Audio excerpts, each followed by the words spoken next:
just bring in policies too, for sure. If you don't say we have several more stories. The legislature was carefully crafted to 22.2% inflation rates as of April this year. What does that say about where we are as a country? I think Nigeria has resorted to be resilient. Before you call the police station, before they even leave, they take permission from I don't think there's really anything on ground to improve. the struggle, the ASU strike. Minister of Education volunteered and said, give me 2 weeks. It was a life. The president never gave me any deadline.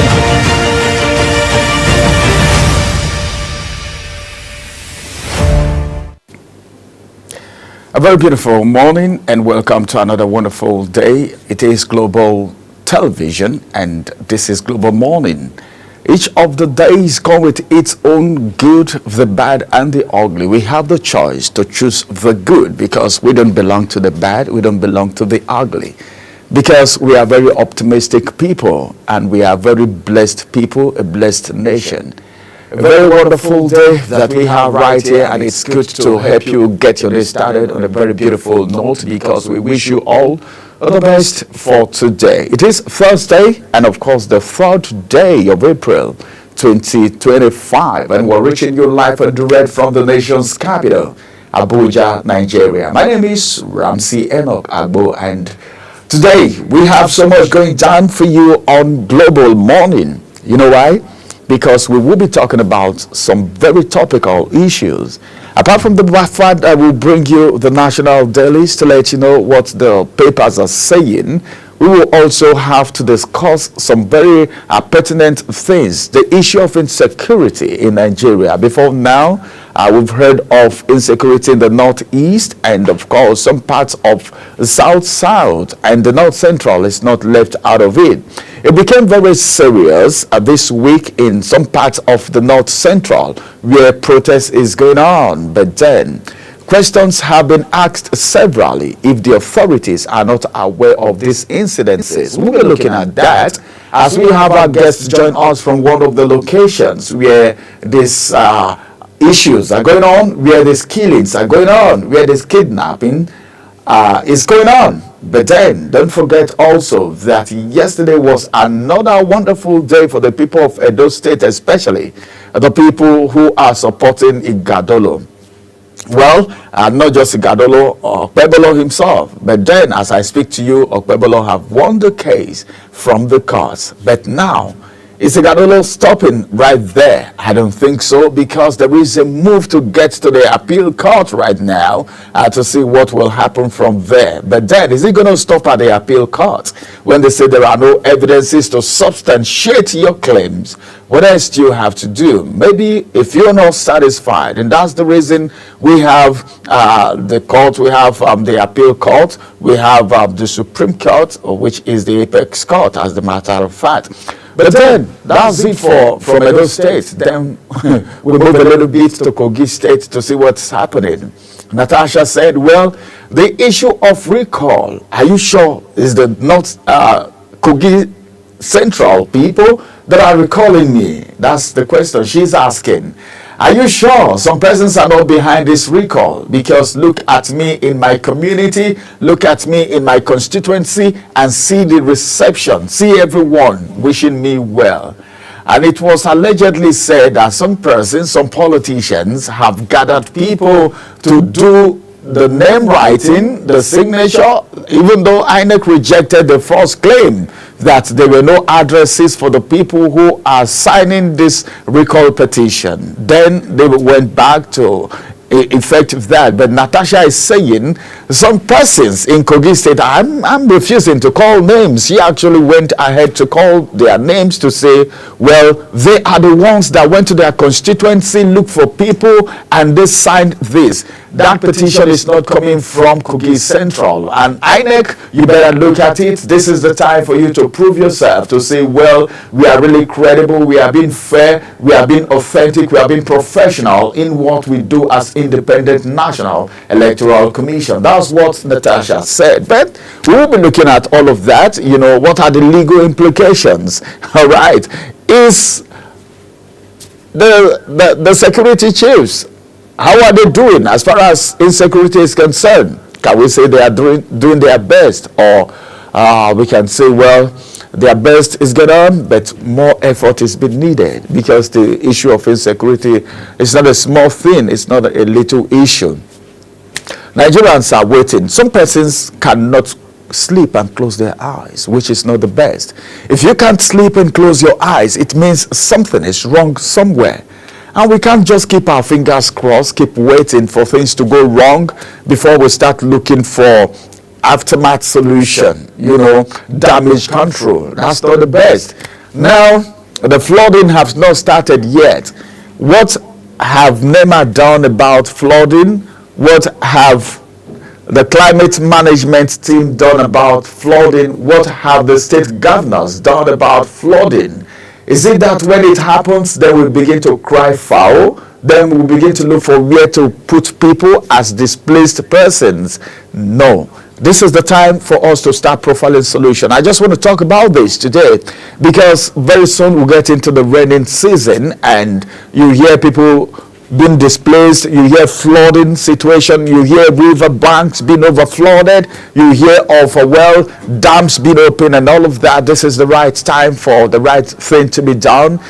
Just get the banks, the river banks, where places that need dredging should be dredged. River Benue, River Niger, the Cameroon River, the dam, everything that needs to be done should be done. People living at a very, very risky places, nice risky areas where we know that if we know that these places are prone to flooding, we should let them out of the place, just help them out of the place. The state government, the federal government can relocate them, get them somewhere else to stay, aid them. We know there is a housing deficit in Nigeria, housing problem, even though we have estates in FCT, in our capital cities, not occupied, all right?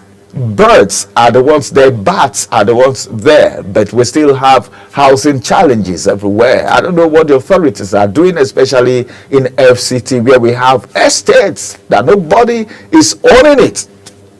Nobody is living there, but we have these estates.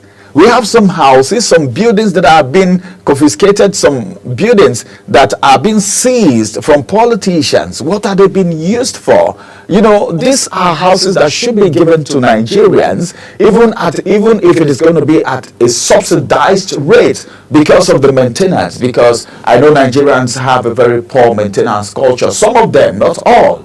So if stipends can be collected from the people to maintain these structures, good and fine, but leaving these structures uninhabited, if there is a building and no one is inside, that building stands the risk of dilapidating anytime soon because there's no one there.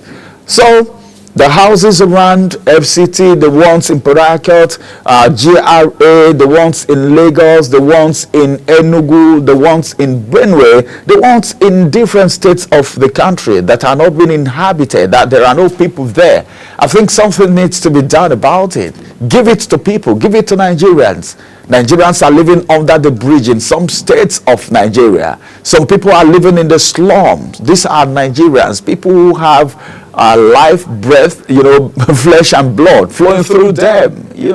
We should do all of this. That's what a responsible government do. As responsible as the Nigerian government is, we are still looking forward to see what will happen because the Nigerian government have done so much, and that's the reason I said we have a very responsible government that listens to the cry of the people. I heard of what's happening to the food sector, to the palliative empowerment. All these things are going on in this country, but then we want tech to be taken very seriously because that's one area where you can be globally relevant. If you are tech inclined, you will be globally relevant. So we are just saying that apart from just leaving the people to themselves, there are certain things the government can do. I don't know how effective the National Directorate of Employment is. I could remember back in the days when I think I was still in secondary school that I see them come to park something like a caravan, like a container, and they train people inside free of charge, hairdressing, haircuts, different things, welding, all coming courtesy of the federal government initiative, the federal government's initiative through the National Directorate of Employment. They make people self-employed, and it went a long way helping people. They even established some persons. That department, that agency needs to be very, very effective in Nigeria now. And I'm saying attention should be more on ICT. You know, tech is taking over the world.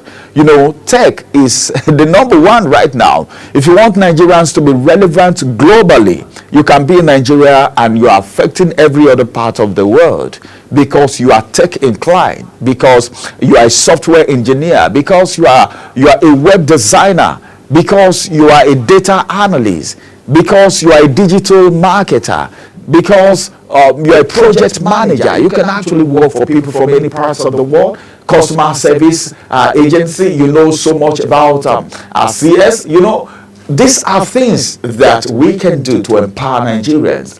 If all of this is being done, I don't think anyone will be depending on the government for where to live, for where to put their head, because the average Nigerian at this point, being self-employed, will be able to at least get a house, get an accommodation for themselves, and this housing issue will become a thing of the past. So Nigerians are looking forward to that time where they can say, I am proud to be a Nigerian. All right, that's by the way. But then I think we just had a discussion a few minutes ago while we were coming to the office, and someone was talking about the fact, in fact, there is this CEO, this director that has done his staff so well.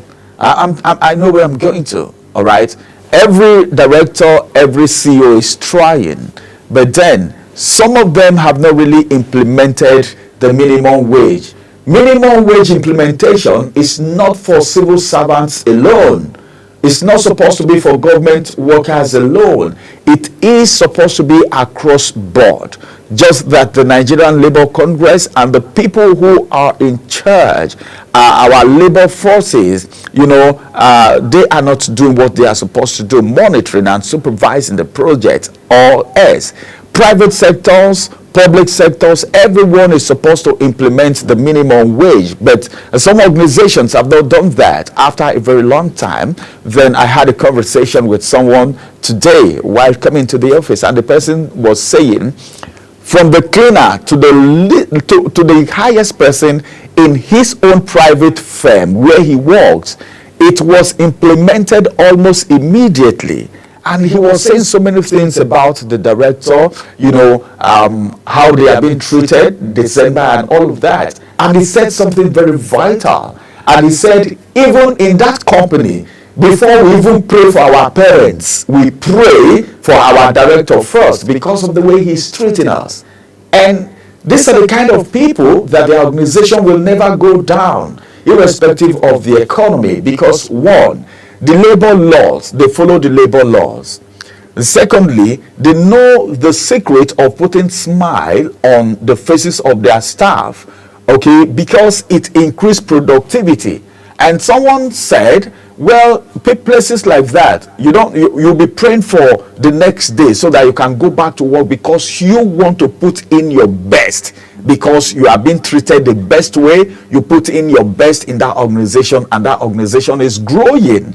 And why were we saying that? We're saying that because of the lackadaisic attitude of people who work in civil service, and of course the attitude of some directors, some CEOs, and some managing directors, the way they treat their staff. You know, we're talking about labor law here, which is supposed to be something that will affect the workforce of the civil service, okay, the public service, the private sector, everyone, because we're trying to build a nation that will be free from external interference, where we will say, okay, we have enough, we are utilizing our natural resources, we don't need any investor to come in before we can boost our economy. These are the kind of things that boost the economy of every nation, because everyone is praying and everyone is working hard to make sure the economy of Nigeria pick up again. We're looking forward to that time when we'll say, well, I have, a time is coming when you hear, I have the best director, my director is the best. This person will come and say, well, my boss in the office is the best. This person will come from the civil service and say, I have the best boss. And before you know it, our economy has picked up, because the workforce of every nation is the strength of that nation, okay? Because they contribute to the growth of the economy, and it's very vital. All right, I don't know if you've seen the prototype of the 5,000 naira note and the 10,000 naira note. You can get to the website of the Central Bank of Nigeria and you get to see it. We are now moving gradually to where we will have a 5,000 naira note and a 10,000 naira note. Well, if not until it's been implemented. They said 1st of May. We're waiting. Let's see if it is going to see the light of day or not. Of what economic importance is that? That's what we should be thinking about. We will have a guest to talk about that subsequently on maybe one of our programs on Global Television. All right, the 5,000 naira note and the 10,000 naira note, of what economic importance is it to Nigeria as a country right now? Or you feel we need it because you don't need to be carrying bulk in your pocket, maybe because of kidnapping. But then this is a fintech world. This is an internet inclined world where people are doing cashless society. Of high importance, I don't know, but then I think Nigerians will answer that question. This is Global Morning. In case you're just tuning in on Global Television, Global TV is on DSTV channel 365 and of course on Star Times 276, and we also have a mobile app. Just go on Play Store on iOS and of course type Global TV Nigeria and download the blue app. The app is blue in color, blue and white. Download it and you can follow all our broadcasts from any parts of the world. It's now time for us to look at the national dailies and see what the papers are saying. And at 8 a.m. top of the hour, we'll bring you the AM news. Then subsequently, we'll bring you to speed with the topical issues that will be discussed today, as we have our experts join us on Global Morning. Stay with us. We'll return for the newspaper review after this break.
That Global Television can be watched in Nigeria and all over the world.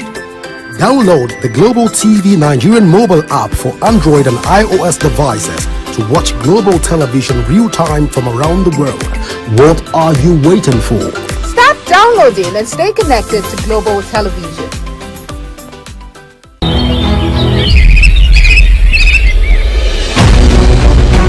Global Morning is your top morning show here on Global Television. We bring you fresh news updates daily while delving into a variety of current affairs and topics. A Global Morning aims to deliver newspaper reviews and latest news with experts on key global issues.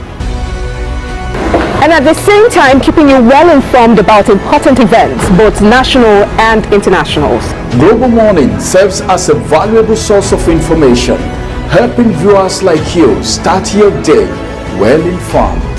Stay connected from Mondays to Sundays to a wide range of the latest news making rounds on Global Morning. We're on the road to protest.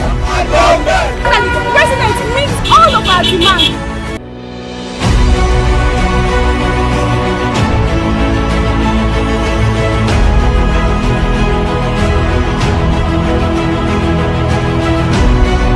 This is Global Morning.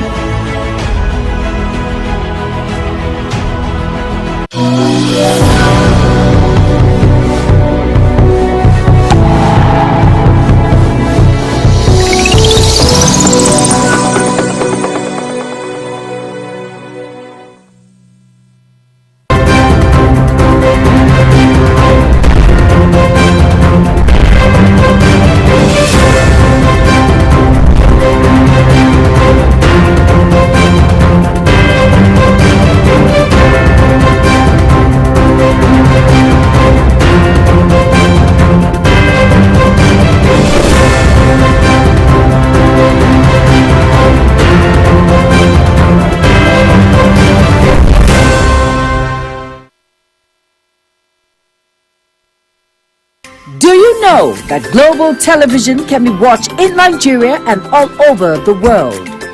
Download the Global TV Nigerian mobile app for Android and iOS devices to watch Global Television real-time from around the world.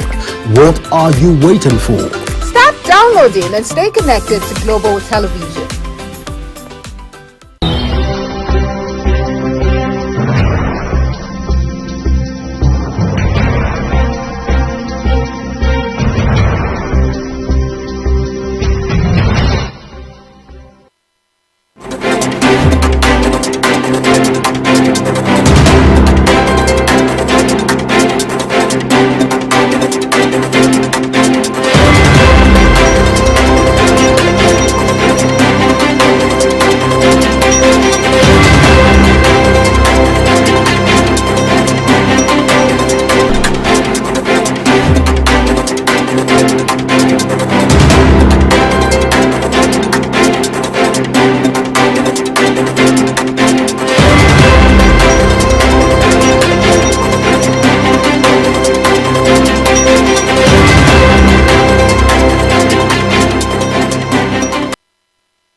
Many thanks for joining us on Global Morning. Today, let's get started with the headlines for today as we have so much going on. Jubilation in Edo State.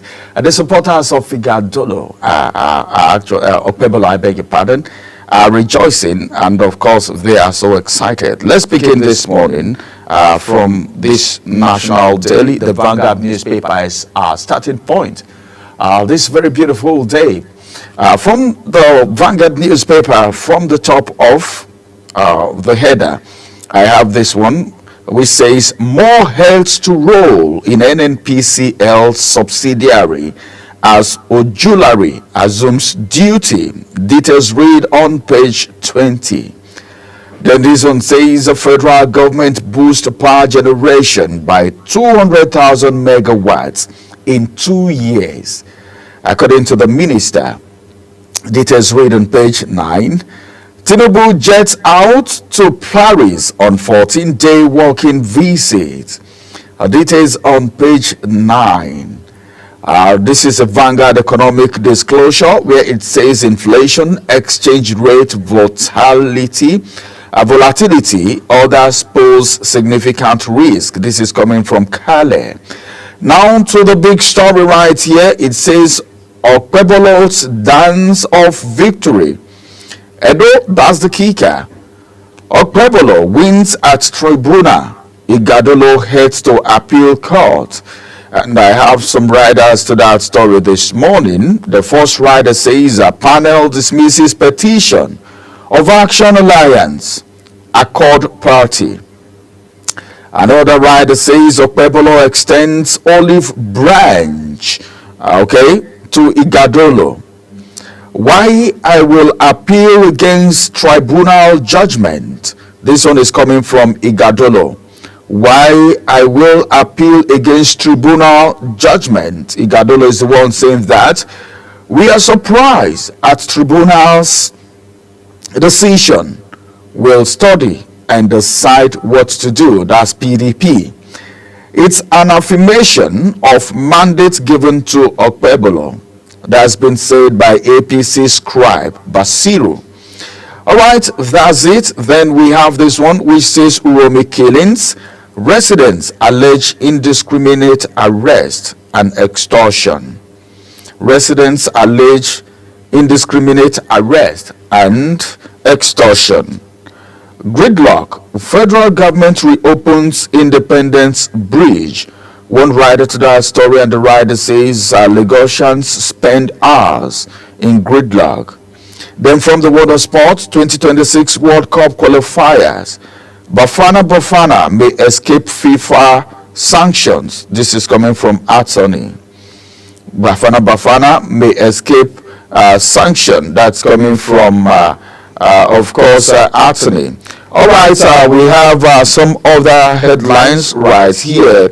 And that's going to be coming from other national dailies, but for the Vanguard newspaper, this is the much I would be able to take. Let's move to the next paper right here. The next paper is, of course, the Nation's newspaper. What is the Nation's newspaper saying this morning? It's still all about Okpebholo as he extends olive branch to Ighodalo and others. One rider to that story, and the rider says tribunal petitioners fail to prove case.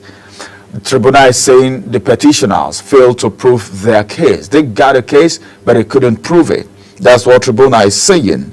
And this one says high hopes from NNPCL as new board takes off. High hope. In fact, all hands on deck, all eyes on NNPCL right now as the boss takes over. And as a matter of fact, right here, we are looking at this one, which have a lot of other headlines. But then I think what we have here is I think this person is still wishing the president congratulations. All right, it's a congratulatory message coming right here for the president. Well, let's move over this and get to the next paper that we have. On the Nation's newspaper, we have just two major stories. Moving away from here, let's get to the next paper right here, which is the Nigerian News Direct. On the Nigerian News Direct this morning, we are reviewing some of the stories. This one says the federal government, UNIDO, unveils $175 million partnership for economic transformation. Meet Tinubu's new appointees at NNPC Limited. Meet Tinubu's new appointees at NNPCL. Appointees, well, if you want to know who they are, you can just pick a copy of the Nigerian News Direct. Edo Guba, Ighodalo heads to appeal court as tribunal upholds Okpebholo's victory. Details read on page 8. Now on to the big story on the Nigerian News Direct. We have this one which says economic hardship. Okay, economic hardship. Sterling Bank suspends transfer fees on transaction, urges other banks to follow suit. What? I don't get this. Sterling Bank suspends transfer fees on transactions, urges other banks to follow suit. How did they do it? I think we need to talk about this a little bit. Is this some form of advertisement? I don't know. Is this some form of love? I don't know. Is this some form of maybe the bank trying to make Nigerians feel comfortable in the midst of economic hardship? Because a lot of people have been crying because of hidden charges from Nigerian banks, the automated teller machine charges, and of course transaction, the SMS charges. Then Sterling Bank is saying, we will not be charging you for your transactions, and we are asking other banks to follow suit. What is First Bank doing? They are the first bank. What is UBA doing? What is Zenith doing? What is which other bank? GTB. What are you guys doing? Sterling Bank is saying follow suit. Don't charge people for transactions anymore because of the economic hardship. I think we should give kudos to Sterling Bank as a matter of fact. I think I like that. All of the banks should follow suit. That's what it's saying. And it is the big story on the Nigerian News Direct. It's worth being a big story. As a matter of fact, it's worth being a big story. Well, let's look forward to how other banks will implement that. Economic hardship, Sterling Bank suspend transfer fees on transactions, and they are urging other banks to follow suit. I think this is a good way, right, to give back to the society, to say, well, you've done well by banking with us over the years. Now, we will not charge you for transactions that you are doing with us. Your withdrawals, your deposit, the SMS we sent to you to alert you of transactions on your account will not be charged anymore. And let other banks follow suit and do the same thing. National Sport Festival, Ogun approved 16.5 million naira to 33 sport associations. Lagos set to host record-breaking 2025 Tourism NBC Trade Fair with 5 billion naira sales target. Then the picture of the governor of Lagos State is right there. I think that's the size of the headlines from the Nigerian News Direct. If there's anyone that caught my fancy there, is the fact that the appointment of the new NNPCL board and every other person that was asked to go. Well, there are reasons why this thing has happened. Are we expecting something better? Whatever happens, if it doesn't translate into the reduction of the price of fuel, diesel and gas, I don't think anything has happened yet. Because Nigerians are waiting for when fare will be reduced to the barest minimum. You should be able to move from one place to the other, carry out your services, do your businesses, be able to move your goods from one location to the other, get to the market, sell to the buyer. The retailers are smiling, the manufacturers are smiling, the consumers are smiling alike. I think that's when we'll say, well, something has happened. We're waiting for where there will be a smooth relationship between NNPCL and the Dangote refinery and every other marketer. Let's get these things. Well, there's been a promise that this board, expectation from them is very high, and Nigerians are waiting for a drastic change right now, because we are not supposed to be where we are at this very point in time. Then Ighodalo head to appeal court, meaning he's not satisfied with the judgment coming from the tribunal. Well, let's see how all of that is going to go. We will have a little discussion on that today. Okay, let's move away from there and get to the next paper for the day, which is the Daily Sun newspaper, still about NNPCL, where you have this headline, which is the big story on the Daily Sun, and it says a mixed reaction. A trail carries replacement, mixed reaction. Nigerians are asking a lot of questions. What happened? Because at the point they will tell you this man is the best for this job. Then before you know what's happening, the man is being replaced. Okay, probably there have been some shortcomings, or maybe it's not satisfied. To whom much is given, much is expected.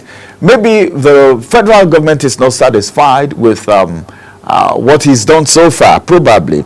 Or maybe something was discovered. Just one rider to that story. Hurdles for companies as Nigeria cuts oil production by 50,000 barrels. Okay, 50,000 barrels. All right, and this one says Enugu police dismiss report on herdsmen's invasion of Eha Amufu. Enugu police dismiss report on herdsmen's invasion of Eha Amufu. Details read on page 4 for those of you who are from that axis and would want to look at the story. APC floors AA, AP, PDP as Tribunal affirms Okpebholo's victory. Okay, just some riders to that story. Governor extends olive branch to Igajolo, dedicates victory to Edo people.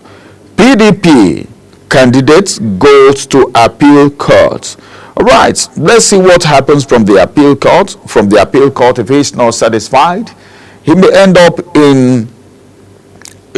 at the Supreme Court, as the case may be. Those are the courts that we have in Nigeria. But some persons may tell you, well, this is a court case.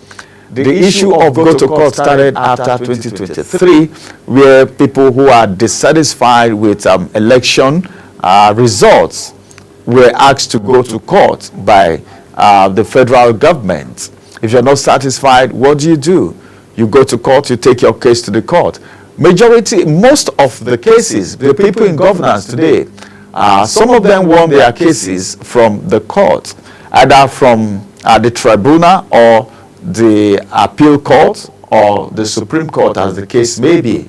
But then, I think we're looking forward to when election will be conducted and everyone will come out celebrating, jubilating, and of course happy because it was fair and free without interference of the big guns, the big names, the timber and caliber, mahogany and Iroko personalities that we have in the country, without interfering in the grassroots election, allowing the electorate to pick the people of their choice. I think until we get to that level, I don't think people will stop going to court. People will be dissatisfied at different points, all right? At any point in time, when you are dissatisfied, you go to court, and the final judgment will come from court. And even right to the Supreme Court, some persons will still not be satisfied with the court judgment. And that's why we have the tribunal. If you're not satisfied, you go to the appeal court. If you're not satisfied, you go to the apex court, which is the Supreme Court. Well, that's that. Let's see what will happen. We'll do a little discussion on that on our program today. Let's move away from there and get to the next paper, which is the Punch newspaper. What's the Punch newspaper saying this morning? On the Punch newspaper this morning, we have some headlines right here, and of course, this one says Edo poll, Ighodalo heads for appeal court as tribunal affirms Okpebholo's governor. NNPCL raises petrol pump price to 950 naira per liter. That's what I just talked about. If there is no reduction, what Nigerians were expecting is, oh, we have a new board. If Nigerians hear today that the product, the pump price is being sold for, let's say, even if it is 600 naira, they will applaud this board. Everybody will say, no, this is the best we've ever heard and all of that. But now, 950 naira to a liter, meaning filling stations that are not NNPC will now sell for 1,000 or 1,000 plus. That's a problem. And before you know it, transportation has skyrocketed. This is not the best for Nigerians at this point in time. All right. So I think the board needs to do something very fast. Maybe they are just still trying to stabilize. Now the big story says why Tinubu sack Kyari, NNPCL board officials are the ones saying that. Don't one rider to that story. President asked Ojulari-led 11-man new board to achieve 3 MPBD crude output. That is 3 million barrel per day crude output and $60 billion investment. That is the tax. That's the assignment given to them by the president. All right. The output should be 3 million barrel per day. And of course, the investment should be $60 billion. That's the assignment. That's what this board is being asked to do. And they need to hit the ground running. Because I don't see fuel in Nigeria being sold for as high as 1,000 naira, as high as 950. If NNPCL is selling for 950, then what do you think of the other private filling stations that are looking for money? The marketers are out to make money. They don't care what you feel. They don't care what Nigerians feel. But at least the federal government should care what Nigerians feel. The marketers are in business. And anyone in business is in business to make profit. No one do business just for doing its sake. For doing sake, no one do business because they want to be philanthropists. They do business because they want to make profit. Any business that's not making profit may not have a long life. The longevity of that business is one over two. That's it. It's either money is coming from somewhere else to finance that business, or the business is about collapsing. So the federal government should just do their best to make sure the price of this product is reduced to the barest minimum. And as a matter of fact, today we have a lot going down, and let's quickly look at other papers that we have this morning. And as a matter of fact, we have some papers that we also need to look at this morning. And those papers are actually saying the same thing. And one of the things that is making rounds today on almost all the papers is the issue of the court case that was being won by Okpebolo. Some persons never saw that coming, but then it happened. Then you look at the issue of NNPCL, which is also on almost all the papers this morning. You'll be tempted to say, well, now that it has happened like this, what will be the next line of action? An ultimatum, there's no ultimatum, but an assignment, a task has been given to the board. They need to hit the ground running, but no matter what they do, if it doesn't translate into what Nigerians can feel and be satisfied, especially the area of gas, how much is a kilo, all right, of gas today? How much is the pump price of fuel? 950 from NNPCL? Then what is the marketers going to do? What are the marketers going to do, as a matter of fact? How much do you think they will sell? 98? 1,000. If you're selling for, that's what it is. If you're selling for, that's just, we can even say NNPCL is selling for 1,000 naira, because there is a complaint coming from some commercial motorists to say, well, some of these filling stations, their pumps are even being adjusted. Someone said something. We got to a filling station, he wanted to buy fuel, and someone used a jar, all right, a jar to get fuel. I think it was a 5-liter jerry can or so. And when they put 5 liters, he didn't fill it. And he was saying, can you see?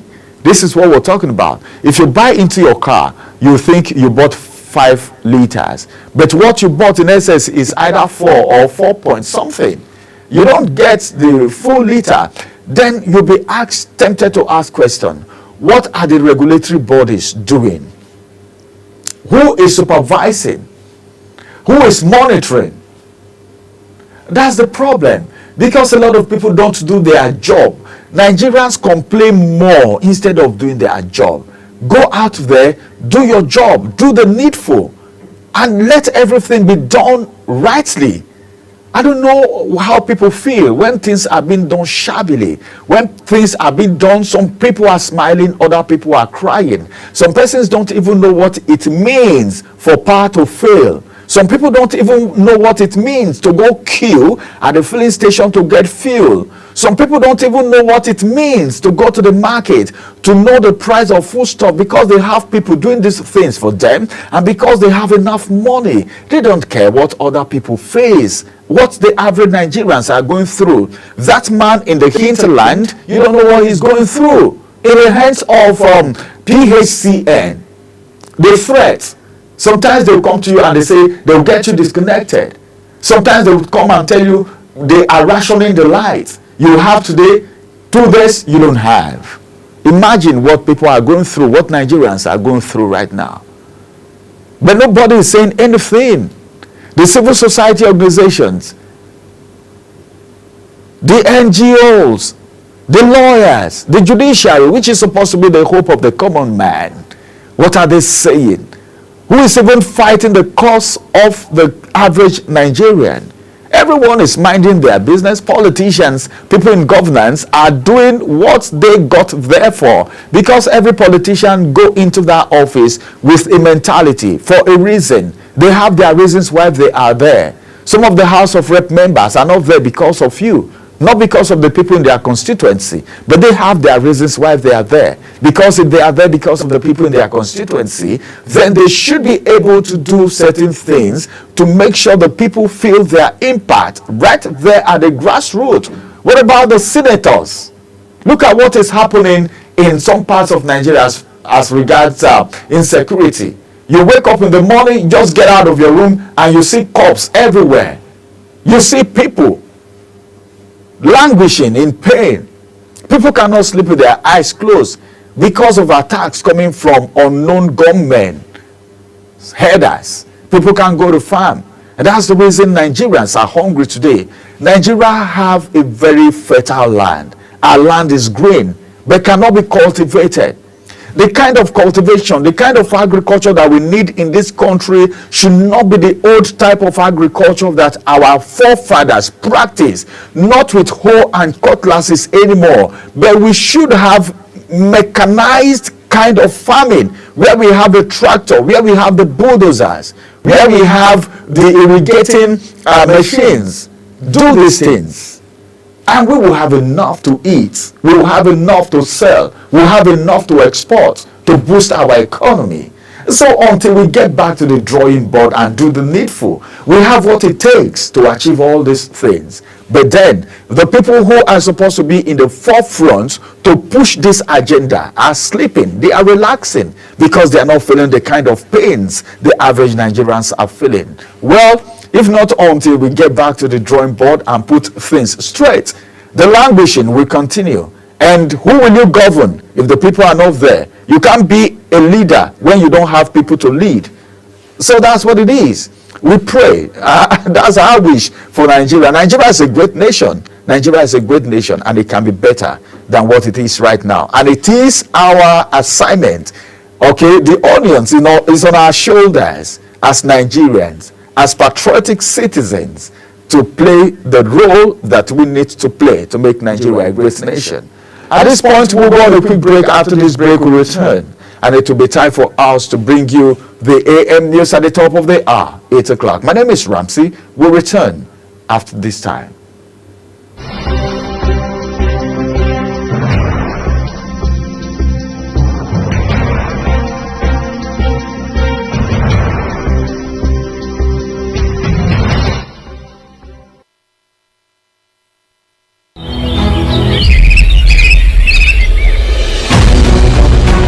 Global Morning is your top morning show here on Global Television. We bring you fresh news updates daily while delving into a variety of current affairs and topics. A Global Morning aims to deliver newspaper reviews and latest news with experts on key global issues. And at the same time, keeping you well informed about important events, both national and internationals. Global Morning serves as a valuable source of information, helping viewers like you start your day well informed. Stay connected from Mondays to Sundays to a wide range of the latest news making rounds on Global Morning. We're on the road to protest. The president meets all of our demands.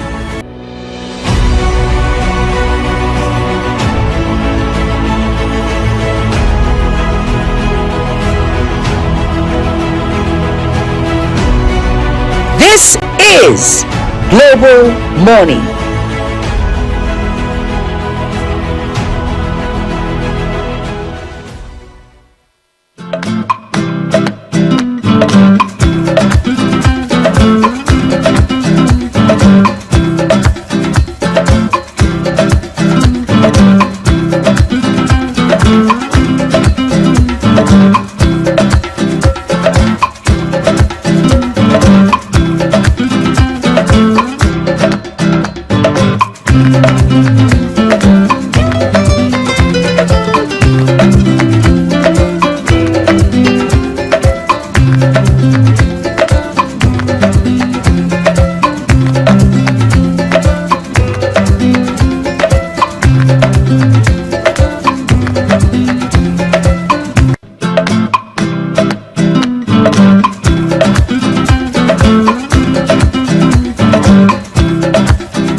Do you know that global television can be watched in Nigeria and all over the world? Download the Global TV Nigerian mobile app for Android and iOS devices to watch global television real-time from around the world. What are you waiting for? Start downloading and stay connected to Global Television.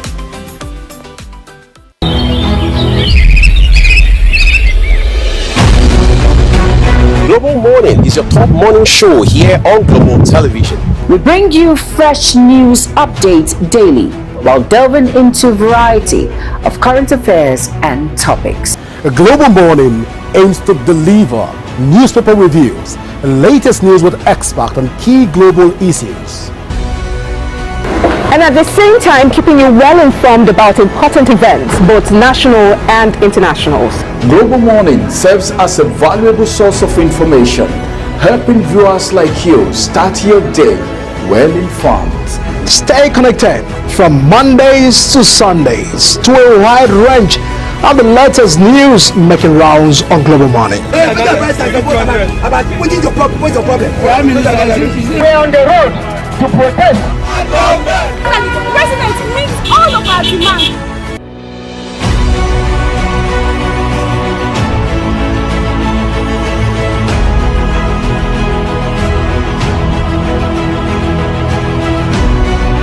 This is Global Morning.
Do you know that global television can be watched in Nigeria and all over the world?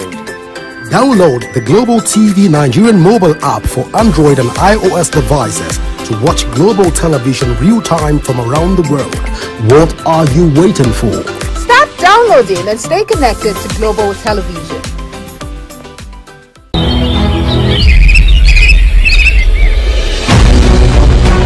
Global Morning is your top morning show here on Global Television. We bring you fresh news updates daily while delving into a variety of current affairs and topics. A Global Morning aims to deliver newspaper reviews and latest news with experts on key global issues. And at the same time, keeping you well informed about important events, both national and international. Global Morning serves as a valuable source of information, helping viewers like you start your day well informed. Stay connected from Mondays to Sundays to a wide range of the latest news making rounds on Global Morning.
Do you know that global television can be watched in Nigeria and all over the world?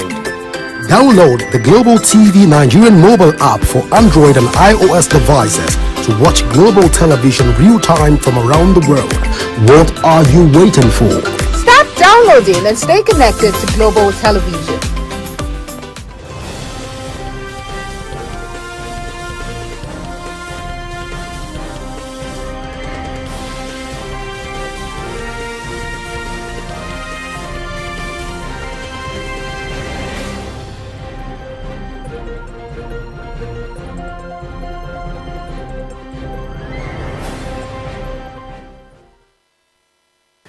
Hello and welcome to all our viewers in Nigeria and around the world to AM News and Global Television, coming to you live from the nation's capital, Abuja. I am Ramsey Enoch. A quick reminder that Global Television is on DSTV channel 365 and Star Times 276. You can download the Global TV Nigerian mobile app for Android and iOS devices to keep track of our broadcasts. President Bola Tinubu has departed for Paris, France on a 2-week working visit. Tinubu's special advisor on information and strategy, Bayo Onanuga, says during the visit, the president will appraise his administration's midterm performance and assess key milestones. The presidency further stated that Tinubu will also use the retreat to review the progress of ongoing reforms and engage in strategic planning ahead of his administration's second anniversary. Edo State Governorship Election Petition Tribunal sitting in Abuja dismissed a case the Action Alliance, that is AA, filed to nullify the election of Governor Monday Okpebolo. The Justice Wilfred Bochi-led 3-member panel held that the petition, which AA filed alongside its national chairman, Adekunle Rufai Omaije, lacked merit. The tribunal held that the petition touched on pre-election issues, which it lacked the requisite jurisdiction to entertain. President Bola Tinubu has expressed deep grief over the passing of Alhaji Abbas Sanusi, the Galadiman Kano, and a senior kingmaker in the Kano Emirates.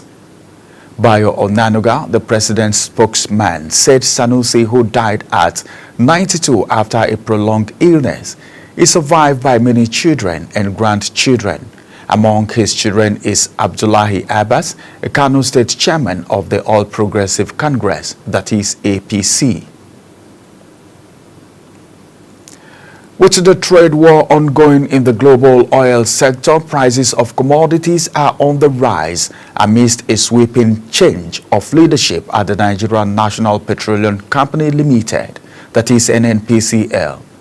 Nigerians have called on the president to introduce more people-focused initiative to ameliorate the hardship caused by the increase in fuel price. Business correspondent Samuel Odi completes the story.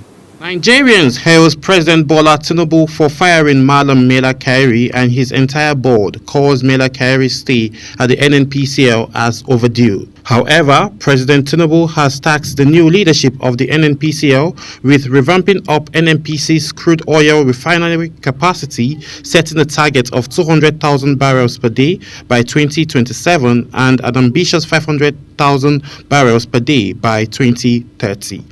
But Mela Kyari had overstayed really for too long. I keep wondering why he was there. He's been left there all this while. I keep wondering really. Probably there was something that was keeping him there. Probably they are falling out. So we've seen worse things than this. But I'm telling you the truth. This country deserves better than this.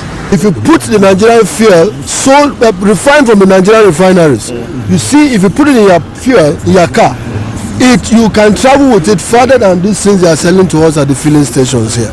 So the issue of what is happening now in the oil sector, the Kyari and what who have you, it's the system has long needed overhaul and a thorough investigation towards what is happening. Because actually, what do we expect? We can't expect anything less than this, where the leadership is not, there's no opportunity for the masses to choose the person they want. If a leader is imposed on the masses, how do you expect him to work? And the people around him don't tell him the truth. They always deceive him. And finally, it's falling on Nigeria, where we've seen the President Bola Ahmed Tinubu, letting go of Mela Kyari, and also we're witnessing change of prices. Nigerians have called on the President to come to their aid and then make effects and initiatives that will help cushion the current price war going on within the oil sector here in Nigeria. The Crude for Naira initiative is something the Nigerians are calling for, and Samuel Odi reporting for Global Television News. The Federal Capital Territory Police Command, under the leadership of the Commissioner of Police, Ajao Adewale, has commenced activities to commemorate the 2025 National Police Day with a 3-day community outreach from April 3rd to 5th, 2025. Kikelomo Okere has details. The FCT Commissioner of Police, Ajao Adewale, led officers and men of the FCT Police Command on a clean-up exercise at Lagos Street, Gariki, Abuja, and the palace of the CP of Gariki.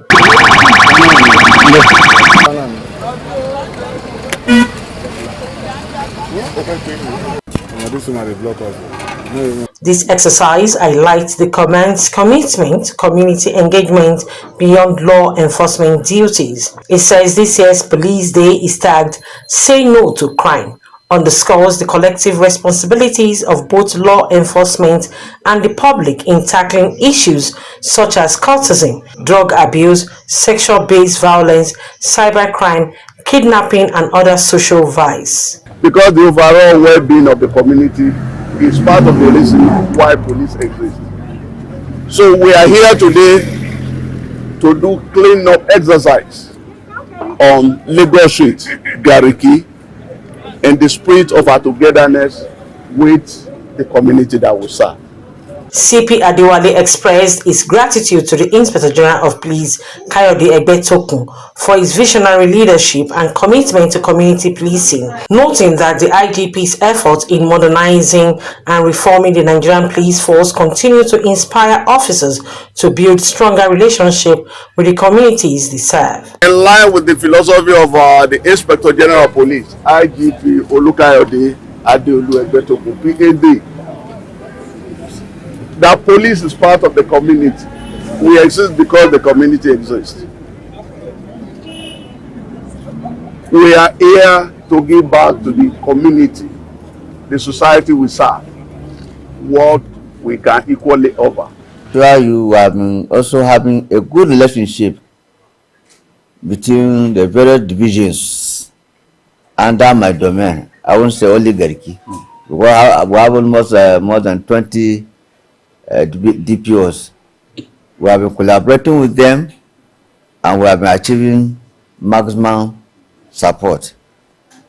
We have been urging our subjects, especially through the district heads, police heads, and religious leaders and other volunteers, so that we'll be able to secure this place. The FCT Police Command urges all residents to actively participate in this outreach and remain vigilant, adding that security is a shared responsibility, while encouraging the public to report any suspicious activities through emergency lines. Kike Lomo Okeri, Global Television News. Thank you very much, Kike Lomo, for that report. Police, military and plainclothes security agencies have taken over strategic junctions in Uromi, headquarters of Eastern Northeast Local Government Area of Edo State, where 16 northern travelers were killed by a mob last Thursday. The security agents were said to have been deployed to stave off reprisal, as residents of the area are now worried over reprisals. A coalition of civil rights organizations is demanding an immediate investigation into allegations made by the former Rivers State Head of Service, Dr. George Mweke. They stated this while briefing the press in Abuja. Our political correspondent, Edikan Michael, was there for Global Television.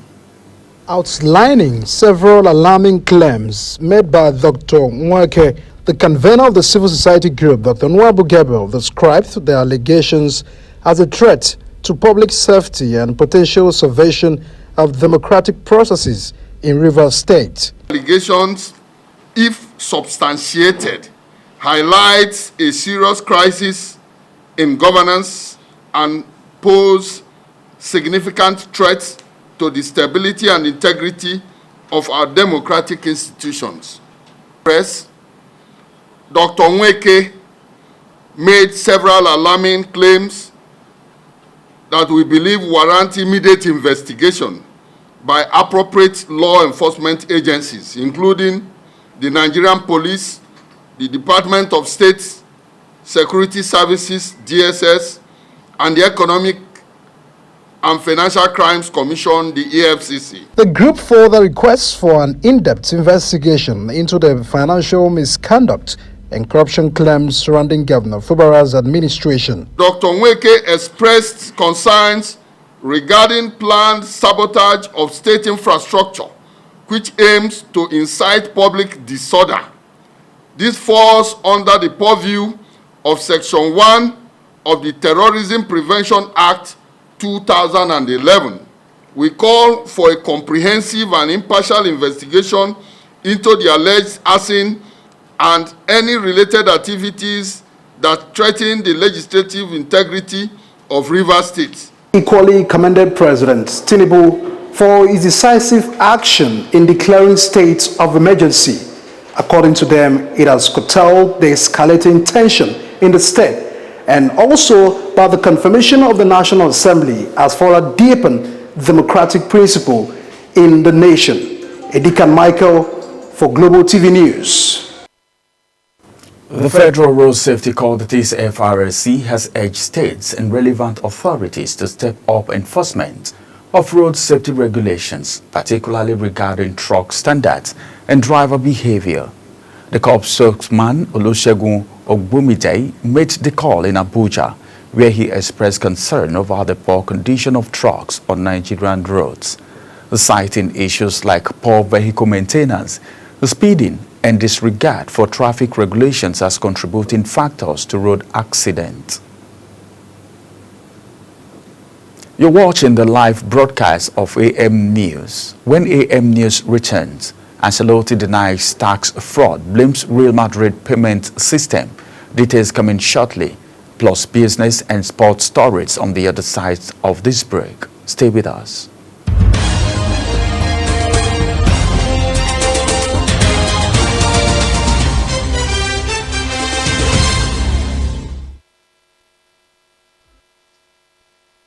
Do you know that Global Television can be watched in Nigeria and all over the world? Download the Global TV Nigerian mobile app for Android and iOS devices to watch Global Television real-time from around the world. What are you waiting for? Start downloading and stay connected to Global Television.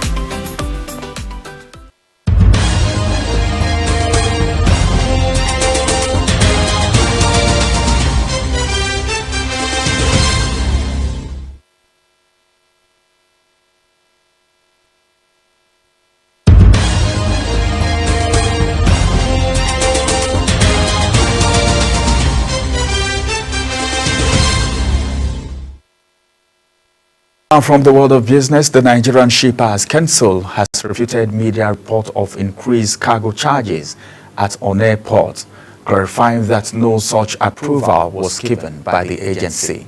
The council noted that the last approval increment was in 2021, adding that any report of increased charges after 2021 was not approved by the council.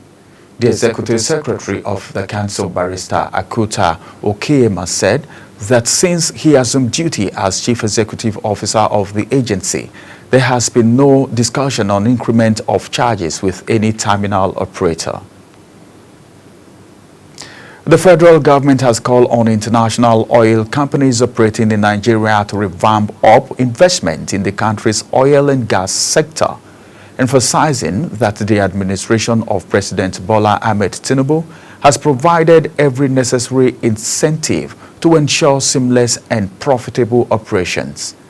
The Minister of State for Petroleum Resources, Senator Heineken Lokpobiri, said this statement at the Cross Industry Group meeting held in Florence, Italy, organized by IOS operating in Nigeria. The meeting focused on challenges, expectations, and strategies to enhance the sector's contribution to domestic energy needs and regional expansion across sub-Saharan Africa. And now from the foreign scene, Italy's Prime Minister Giorgia Meloni has warned against a trade war, with similar sentiments being expressed in Germany. The country is Europe's biggest economy and the third biggest in the world, according to World Bank data, after the US and China, ahead of Trump's announcement on new tariff. It is warning that back and forth tariff will be bad for everyone involved. German government spokesman Stefan Habastreff noted that the cost of trade war do not fall on one side but can become expensive for both sides. China, Japan, and South Korea, three of Asia's leading economic powerhouses, have pledged to strengthen regional trade cooperation as they brace for the impact of U.S. President Donald Trump's tariff, set to take place on Wednesday, April 2. The commitment was made during the first economic dialogue between the three nations in 5 years. The trade minister of the three countries agreed to pursue comprehensive and high-level negotiations for a trilateral free trade agreement aimed at promoting both regional and global trade. Israel's defense minister has announced a major expansion of the Israeli ground assault on Gaza, promising to seize large areas of the Palestinian enclave and incorporate them into so-called security zones. The announcement came as Israel's military killed 21 Palestinians in attack across Gaza and its total blockade of the Strip communed a force as Bakris there to shut down. The Israeli military has already set up a significant buffer zone within Gaza, expanding an area that existed around the edges of the enclave before the war, and adding a large area in the so-called Netzim corridor through the middle of the territory. And now from the world of sport, Real Madrid coach Carlo Ancelotti has denied in court that he intentionally committed tax fraud on the opening day of his trial for allegedly failing to declare income to Spain's tax office. This is the latest in a string of such cases targeting sport figures in the country. And prosecutors are seeking a jail term of 4 years and 9 months for the 65-year-old Italian, accusing him of failing to pay more than 1 million euros, and that is $1.1 million, due to unclear earnings for image rights in 2014 and 2015 during his first spell at the club. Gilberto Silva says he does not feel disrespected by former Tottenham boss Mauricio Pochettino's statement, and he stated that his desire to manage the club again one day. Pochettino, currently in charge of the United States national men's team, enjoys a successful 5-year spell as Paul's boss, taking them to the 2019 Champions League final, which they lost to Liverpool. Recently, the Argentine, who has also managed Paris Saint-Germain and Chelsea, expressed his desire to one day return to the North London club. As Global TV news come to an end, let's take a look at the top stories. And now, it is to inform you that Global TV is on DSTV channel 365, on StarTimes channel 276, and free to air on Nicomsat. Kindly follow us across all social media platforms now showing on your screen using @Global TV NG. And you can download the Global TV Nigerian app for Android and iOS devices to keep track of our broadcast. I am Ramsey Enoch. Thank you for watching.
That Global Television can be watched in Nigeria and all over the world.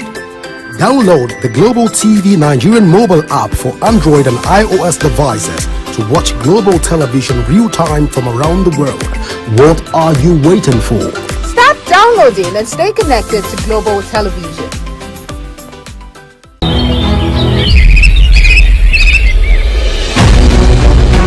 Global Morning is your top morning show here on Global Television. We bring you fresh news updates daily while delving into a variety of current affairs and topics. A Global Morning aims to deliver newspaper reviews and latest news with experts on key global issues.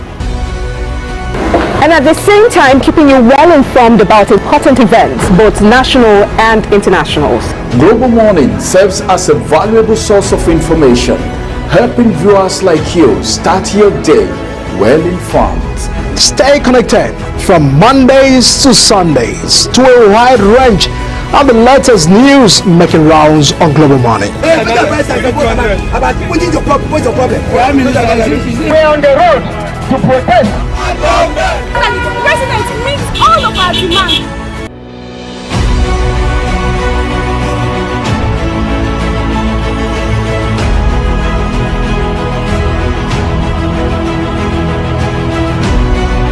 This is Global Morning.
know that Global Television can be watched in Nigeria and all over the world. Download the Global TV Nigerian mobile app for Android and iOS devices to watch Global Television real-time from around the world. What are you waiting for? Start downloading and stay connected to Global Television.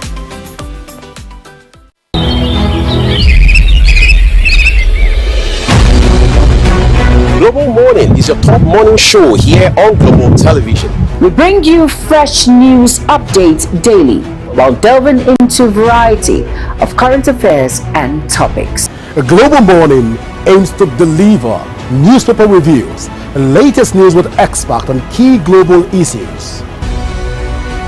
And at the same time, keeping you well informed about important events, both national and internationals. Global Morning serves as a valuable source of information, helping viewers like you start your day well informed. Stay connected from Mondays to Sundays to a wide range of the latest news making rounds on Global Morning. We're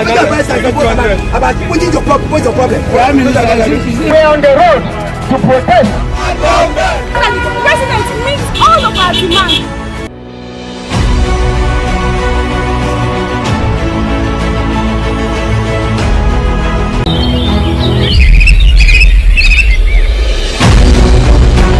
Global Morning is your top morning show here on Global Television. We bring you fresh news updates daily while delving into a variety of current affairs and topics. A Global Morning aims to deliver newspaper reviews and latest news with experts on key global issues. And at the same time, keeping you well informed about important events, both national and internationals. Global Morning serves as a valuable source of information, helping viewers like you start your day well informed. Stay connected from Mondays to Sundays to a wide range of the latest news making rounds on Global Morning. We're on the road to protest. The president meets all of our demands.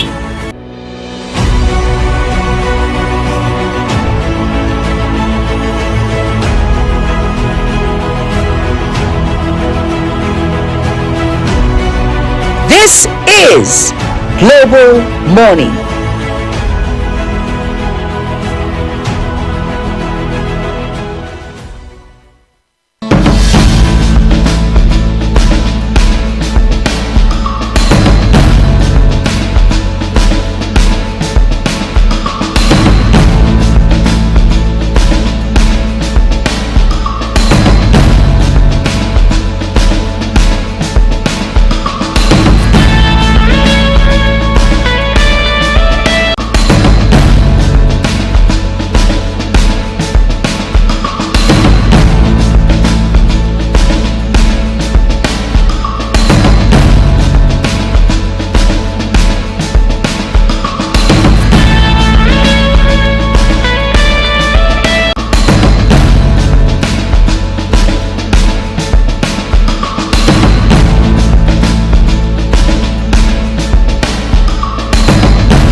Welcome back from the AM News City State Global Morning right here on Global Television, and we are going into the first discussion immediately, where we'll be taking you straight up to Benue State to see what is happening from there. Benue State, Otukpo especially, has been on fire for the past few days, and a lot of developing stories from there. What have actually led to this situation that the youths couldn't hold their peace anymore, that they had to hit the street? We have a human rights activist joining us on the program today. We will be looking at the insecurity situation in Otukpo. Joining us from Benue State this morning is Medi Olotu Emmanuel, a human rights activist, like I said, and he will be bringing us some situation report from Otukpo in Benue State this morning. It's good to have you join us on the program this morning, Medi. Yeah, good morning. All right, let's go straight to what is happening in Otukpo. What really is the problem in Otukpo that has resulted to the protests? Okay, it's actually the constant and everyday killing of our people. Because today you don't even know who is next anymore in Otukpo. Now, the people that are doing these things, we don't know. We can't point pin on somebody now that, okay, it's the elders, it's unknown gunmen, but they are unknown. Right now, they are still unknown to us. They are unknown, and we got tired. As the youth, we got tired, and we came out, went on the streets, and we started protesting so that government could hear us, and our cries could be heard. Because right now we are just left alone. Because imagine the area commander saying then that there is no insecurity issue in Otukpo. That means there is no problem. Otukpo is safe. Otukpo is all right. But there is problem. Everybody keeps sleeping with one eye closed every day by day. It's so unfair. It's so unfair on my people. And we felt it's enough is enough, and we came out to protest. Because up until this very moment, since when all these things started, killing every day, day by day, the governor has never come to Zone C and said, guys, I am with you guys on this, and whatever you guys are going through, I'm feeling the pain with you guys. Nothing of such. They have just left us alone. And if 2027 comes, if another election season comes, you see all these people around campaigning and wanting us to vote for them. We heard of the issue of kidnapping in the Zone C area of Benue State, Otukpo, which is more like the capital city in the Zone C. We've heard of kidnapping. Now you're saying the people who are responsible for this incident on Dastardly Act are not known. These Dastardly Acts are, but as it is right now, let's just go straight to the issue. What is actually making run from Agatu to is it Okboga and all other axes in that area? We heard that it's headsmen. It's always been headsmen. But right now, that you don't really know who is responsible. Where do the security operatives even start from? No, right now, like the ones from Agatu, Adoka, and all these parts, it's headsmen. It's headsmen. They can be identified as headsmen. Now, the one happening in Otukpo, like there was one case that happened around the streets they called Perfect Avenue. The guy identified the people that came as headsmen.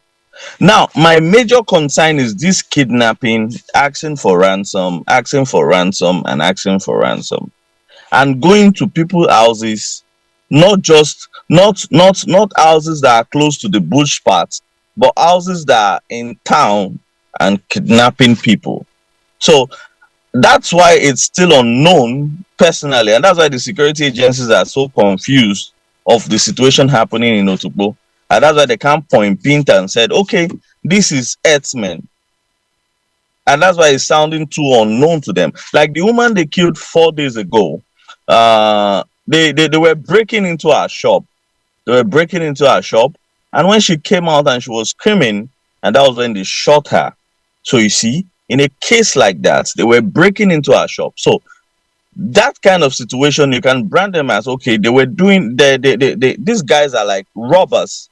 You know, they were trying to rob this woman. Not that they came to kidnap this woman, because her child was outside at that time. So they would have kidnapped the child and they would have gone with the child. No. That was not the case there. So I think that's why this whole thing is becoming too confusing, because we can't point out like, okay, these are herdsmen. Because in other parts, you just you'll be able to know that, okay, these are herdsmen operating, because when they come, they spray everywhere and they kill more than so many people, and they kill more than one persons, you know. But these ones, when they come, they want to kidnap and they want to ask for ransom at the end of the day. So it's so confusing right now what's happening in Otukpo.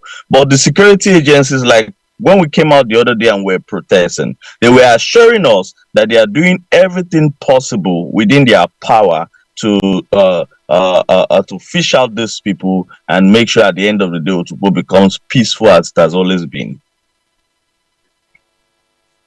Let's call spade a spade right now. What has been the efforts of the youths? Because apart from protesting, this is Nigeria we're talking about here, and as a matter of fact, this security situation, it's everywhere in the country, not just Otukpo alone. What has been the effort of the youths on their own part? In some parts, they form vigilantes, all right? And in some parts, they use intelligent information. What so far has been the efforts of the youths in your location as far as this situation is concerned? So right now, concerning the vigilante issue, we are gradually heading towards that, because at some point, at one time in Otukpo, there was a local vigilante. We had this local vigilante that in all our areas, like in all our streets, and you know, every session, we have these local vigilantes around each areas. It was so active. Like the community will come together, raise funds, and at the end of the month they'll be able to settle these guys, you know, to encourage them, to keep them going. But when the government of Otom came, then Otom disbanded these guys and brought his own vigilante from the government. Yeah, and the one they brought, they can't really know these guys. They can't really know what's happening in this community. Otom came with that one. Then these active vigilantes that were there before, these local vigilantes that were there in the community before, everybody got disbanded. They were no longer functioning. After Otom, then the new government now of Reverend Father I. St. Alia came with his own vigilante. And since then, our own local vigilantes have not been functioning, because if they are functioning, they will tell them they are not registered. So right now we are gearing and we are working towards that, of registering our own local vigilantes, so that we can have our own. Because when we have our own, these guys, they will know who are involved in these things. Imagine our own local vigilantes, street by street, they will have their own, so that they will be protecting themselves. Because imagine what the DSS boss said the other day. We need all this manpower. We need all these people around us. And that's what we are working towards right now. We are working towards it as we can right now. We are working towards it. Because the other day I spoke with the Commissioner of Police, Benue State. I spoke with the PPRO, Benue State Police Command. And I spoke with the Assistant Commissioner of Police, and they also said the same thing. We need our own local vigilantes, so that the police, when we are able to do some other things and it's not working for us, we can involve the police then, if it becomes too difficult for us as a local people on our own. So that's what we are working towards right now as youth of Otukpo. The situation here now, as it is getting more complicated, because, you know, we have, as it is right now, we have some vigilantes that were disbanded, all right, by the governor, and they will not be happy that they were disbanded. And now there is a security situation, robbery, killing and kidnapping, because you just mentioned that of robbery. Now the last woman that they took her life, where they were actually breaking into her shop and all of that, and that I think is one amongst many. Now the disgruntled vigilantes, the people who are not happy that they were stopped from doing these things, don't you think there is need to really do a scrutiny? Because some of these people already, they have arms, all right, and these arms, they are not using it right now because they are not registered, as the case may be. Don't you think there is need to check inwards, all right? Because sometimes these things might not really be outsiders. It might just be people within the community or within the local government that are doing this thing. As you say, they are unknown, nobody know, but at least security and intelligence comes to play. Don't you think there is need to still engage, maybe unofficially, some of these vigilantes that were actually disbanded, so that at least, even if it is the communities that will be paying them, all right, they can actually mount the streets, because they know who is who in the community, and they can protect the borders of the community than the outsiders. Or maybe we have a mix of them. And what is exactly stopping them from being registered? Is it the money or what? So that they can actually be functional, because they know the community more than the outsiders, as the case may be. It's not actually money that was stopping them for being registered. It was party being in play at that time. Because that time it was Otom coming in as I think it was coming in under APC. And then these guys, they were getting support then. In fact, the major people that were the tough vigilantes in town then, they were getting support from the PDP government. Not that the PDP government were using them for another purpose, no.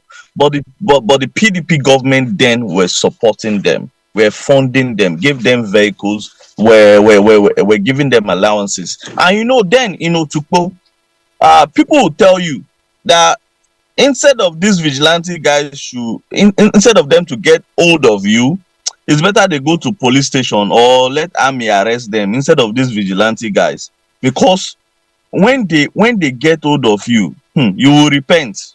You will definitely repent. If you are a bad person, you will repent and you will not go back to that thing again. Because these guys, they know who and who. Imagine there was a time at that time, then kidnapping was not rampant. At that time, they kidnapped a woman and they were taking her as far as Ogbadigbo local government. There's a place called Otukpa. They were taking her as far as that place. These vigilante guys followed them all the way from Otukpo, traced them to Otukpa, freed the woman, got the woman released from their hands, caught those guys, and they brought the woman back to Otukpo. That you can see how far these guys can walk. You can see how far these guys were determined. In fact, if these guys were passing on the road, then if you're a bad person, you will stand still. In fact, you will start shaking, because of how active these guys was. They were two brothers and they were so active, and they got other groups involved, and they showed the other ones that in street by street that I'm with you guys. Do you know if something is overpowering the ones that are covering those streets, they will call the head, those guys in Elos and everything, they will call them, okay, you guys should come. In fact, those guys are there immediately. Those guys were doing well. I won't lie to you. They were doing well in Otukpo. In fact, when those guys came, all the guys that were involved in court activities then, they repented immediately. They denounced it, that they will never be part of any court thing, any court related issue anymore in Otukpo, that they answer, that Domaland now they will not involve themselves again, they will be good people. And then all these things were done. But when they were disbanded and they are now bringing people that could not match up this thing again, now issues started coming. people started coming back. Those bad habits now started coming back to town. And this is where we have found ourselves now with problem. But we are working towards it, like I said. We are trying to talk to our government back. Let's go. We need our local vigilantes back. We need our local vigilantes. That's when peace, total peace, can be restored in Otukpo, and total peace can be restored in Idomaland. Then we can sleep with our two eyes. But as for now, we are sleeping with one eye closed. I won't lie to you. The next question I want to ask is this. The major problem now is the funding and the change in party, because politics is trying to play a role right now. That will take me to the governor, the role of the governor so far. Now you say the governor have his own vigilante, meaning the vigilantes that were there during the former governor's time, that is Governor Samuel Ortom, are different from the ones that are there now, which are brought by the now governor Hyacinth Alia, if I heard you well. Then we also have the local vigilante that were there before Ortom even brought his own people. But the issue now with the local vigilantes that knows the nooks and cranny of the local government and the community is that they don't have funding anymore from this other party and these other people in governance. Is that what you're trying to say?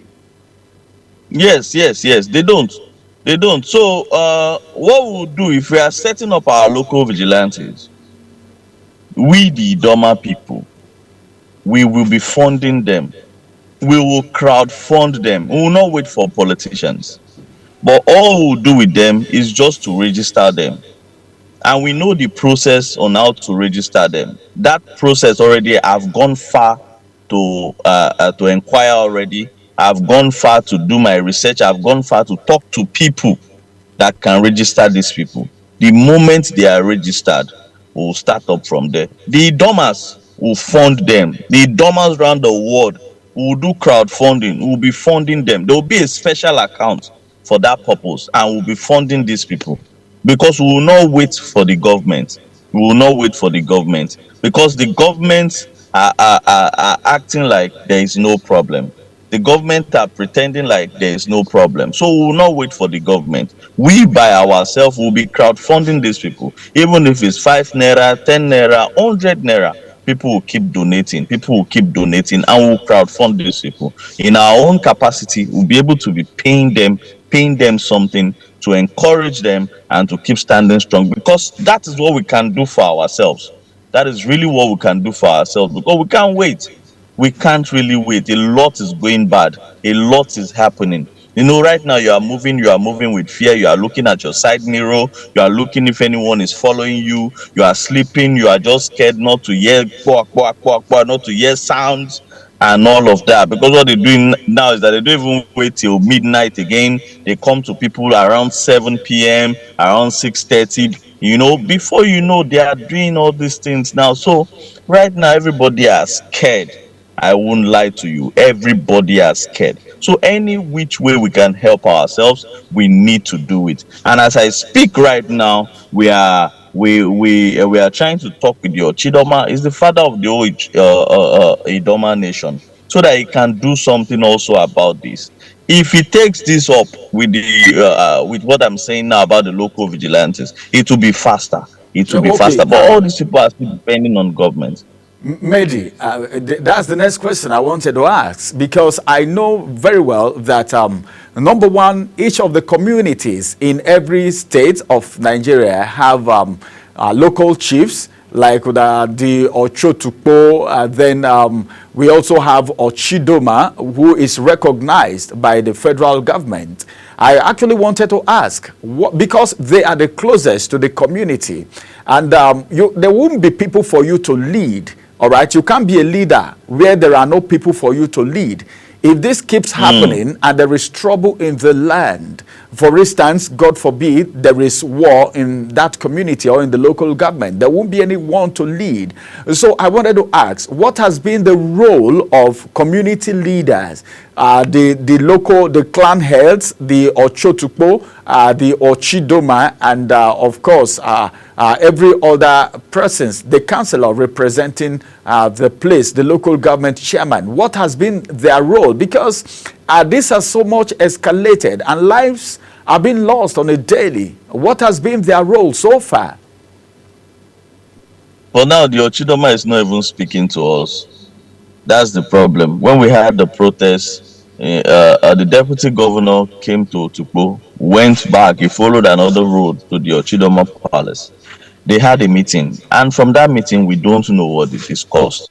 So from now, the Ochidoma is not even speaking to us, and it's another issue for all of us, because we don't know the measures, we don't know what's happening, we don't know we don't know if there is any, we don't know if there's anything, we don't know if there's anything they are doing about this whole issue. Because definitely, if they want to tell us anything, they'll say the police said they are working on it, the soldiers said they are working on it. So we don't know what they are really doing about this situation. I won't lie to you, because they are not speaking to us, they are not telling us anything, you know. But the reason why the deputy governor came the other day was because of the man that was killed, and I think he knows the man on a personal ground, so he came to condole with the family and also met with the Ochidoma. But whatsoever that was discussed, we don't know. The Ochidoma has not been speaking to us on this matter, on this insecurity issue. He has not been talking. So I don't know. Maybe that's what King does. Maybe they don't speak. Or maybe they might just be acting behind, but they don't talk to people. I don't know. So, but for now, he has not been speaking to us. So we don't even know what's in his mind. And that's why I keep telling you of our own solution, of what we are thinking about, of what we keep, what as a youth, what we are gingering ourselves to do is to start up a local vigilantes. Because right now they are not talking to us. We don't know what's in their mind. We don't know what they are working towards. All they just do is to keep us silent, and we don't know. We can't sit like that and wait for government solution, and that's why I'm telling you about our own local vigilantes. This is just our personal thing as youth that we want to set up, want to bring back. So that's just it, my brother. Now, if they are not speaking and they are working on anything, I think it's better to speak out. That's what I feel. But if they are not speaking, I don't think that will be to the overall interest of the people, because they need to know, all right, that the people also need to hear from them. The chiefs, the heads, they are fathers in the land, except if what is happening, what we are hearing and seeing on social media is not true. But now, have you been able to reach Honorable Blessing Onu, the House of Rep member, and Senator Abba Moro, who is the senator representing the people? Have you been able to reach them, or have they taken any action if the local chiefs are not doing anything? Yes, I've tried to reach Honorable Blessing Onu a few times, but she was actually out of the country when she went to one of her brother was getting married. She was so she was there. She just got back, and if you read in the news, she was in the house. Was it yesterday or day before yesterday when she was talking to the Speaker of the House of Representatives on the issues happening in Idoma land, on the issues happening in Otukpo. She was really pouring out her mind. Even Honorable Philip Agbese too was talking. You know, they were speaking to the Speaker to help their people, because you know them in that green chamber, they need to talk to the Speaker and see what the Speaker can do for them. If it's to deploy people, if it's to talk to the police, talk to the soldiers, and see what they can do and go to these places more. You know, enough manpower can be deployed to this to their place, that's Otukpo and other parts of Idoma land that is facing this crisis. So She has been speaking. Actually, she has been speaking in the House. Then Honorable Senator Abamoru too has been speaking. I saw a post where he was talking, where he was where he was addressing, and they said, I've not heard from him one on one, but according to his media aide, he has been talking with the soldiers, police, on how they can increase the manpower and safeguard Otukpo. But for now, I've not spoken to him one on one to hear from him. I've not. But hopefully, in few days, we'll be able to talk, and I'll brief the general public on whatever he's saying about the insecurity challenges in Idoma land generally. There is some form of collaboration within the Idoma people of Benue State, especially when it has to do with insecurity. Now we're talking about Otukpo. Is it only Otukpo that is facing this insecurity? And what is the collaboration like between the chairman, Algon, of course, the state Algon, and of course the various heads in the various local governments in Zone C? Is there some form of collaboration? Is there unity? Because sometimes these people, if they unleash, if they lynch their mayhem in Otukpo, they may want to run towards Adoka or Agatu or Badibo or Oju in any of those axes. Is there any form of collaboration to say, all right, these people just did this, now you put a call across to maybe some security operatives in these other local governments to mount roadblocks or something? Is there anything like that? What's the collaboration like within the people in the various local governments in Zone C where this issue is happening? But we know that this security situation, the insecurity situation in Benue State at large, is not just in Zone C. We also have it in Zone A, we have it in Zone B too. So generally, insecurity situation in Benue State, and the first question that I ask, what would you have to say about it before we bring the program to a close and move for the next discussion? The insecurity issue in Benue State at large, it's worrisome. But the most strange thing about this whole thing is that if you heard from the Senate President the other day, the Senate President said the governor has not told them anything. The governor is not speaking out. And that's like the chief security officer of the state, if I'm not mistaken, is the governor. And the governor is not speaking out. So that's a concern. Now, moving to Zone C. Zone C, from the deputy Argon, the vice Argon chairman is the chairman of Agatu. I asked him, are you guys together? And he said yes, that they are all together. So whatever is wrong with Oyimini will put call across to Agatu. So whatever is wrong with Agatu will put call across to Oyimini. So they have been working hand in hand. There were these places around these various checkpoints. If you're going towards Abuja, places like Eguanoku, places like Fukojinebe, places like Adoka to Ogobia, Ogobia to Adoka, you know, those places becomes very dangerous. So right now, what they have done is to place soldiers in some of these checkpoints. I was there when the soldiers were asking for the names of these places so that they can deploy their people there, so that soldiers can be in this checkpoint. Soldiers were not there before. It was just police. And police will stay there from morning till afternoon. When they are done collecting their egunje, they will leave, according to Yoruba people. They will leave when they are done at that hour. So that's so worrisome, because from that evening time, these guys are already there. They know when the police are leaving. When the police have left, then they will just be by the bush side or mountain roadblock there, so that when people come, they kidnap them. But for a few weeks now, these chairmen have been working together, and that's why you can see that. And that checkpoints there, you will see soldiers there now. They have been talking to themselves. They have been having several meetings. But sometimes the chairman of Otukpo is not always around, and I don't know why. So sometimes it's not available for us to talk to. And maybe you can just put a call through. But a lot of persons have been complaining that it's not available, it's not around. And I hope to see him soon. so we can talk on some issues, and I can tell him what the people are actually going through and what the people are saying concerning him, and if he can improve and do better. But for now, I think all the chairmen in Zone C are actually working hand in hand to see how there will be lasting peace in Zone C, because that's the first thing. But every day, you know, there will be rising issues, sometimes based on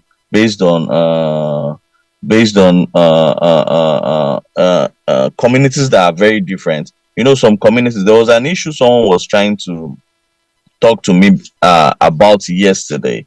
You know, there was a clash in Ankpechi, a village called Ankpechi. There was a clash there, and some lives were unalive, some lives were lost. But at the end of the day, those people ran out of the houses because police came, and it was becoming an intense issue. But those crises now were not coming out. People, sometimes a lot of things are happening in some of these places, and I told myself that this morning I'm going to speak to the local government chairman of Oimini concerning what anything that's happening there, so we can get full details. But so far, I think the chairmen are trying to, I think they are working together to see how there will be lasting solution concerning this insecurity issue in Zone C. But for now, the governor is not speaking out. That's what I can tell you guys. Not speaking out, I don't know. That sends a lot of message. Meaning, as the #1 chief security of the state, if he's not speaking out, it means he's not worried about the security situation. But then maybe he might be doing some things on the ground, like you said, that we don't know, because I don't think the governor will be able to sleep with his two eyes closed if his own state is on fire. Well, we heard that a couple was actually kidnapped on Sunday. We don't know if they've been released, but then have they been released, or is it not through? No, they have not been released. They were kidnapped along Bong Bricks. I don't know. It's like they were coming from Makurdi to Tukpo, so they were kidnapped along Bong Bricks. They got married on one of these dates in December. They got married in December, just 2024, last year.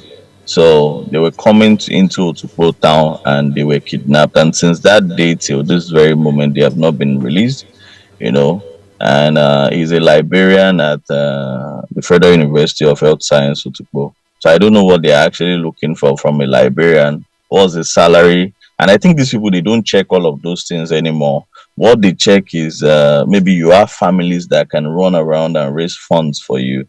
But for now, they are demanding for ransom. I don't know the figures yet, but they are demanding for ransom. So, and I think the families are working towards it, because right now what happens is that the moment they kidnap and they demand for ransom, the families work towards it, pay the ransom, and they release the person. So that's just it. It's not like police will tell you, no, don't pay. We are going and we are getting to the root of this. We'll catch them. We'll do this. And nothing is happening like that anymore. But I feel we are just the poor masses that are suffering this thing. See, the poor masses are the ones suffering this whole thing. Remember the other day that these medical students were kidnapped? If you remember, when they were kidnapped, if you see the soldiers that came to Tukpo, the soldiers that were deployed, the drone that were flying, no dime was paid. They caught everyone that was involved, and those people were released on hot.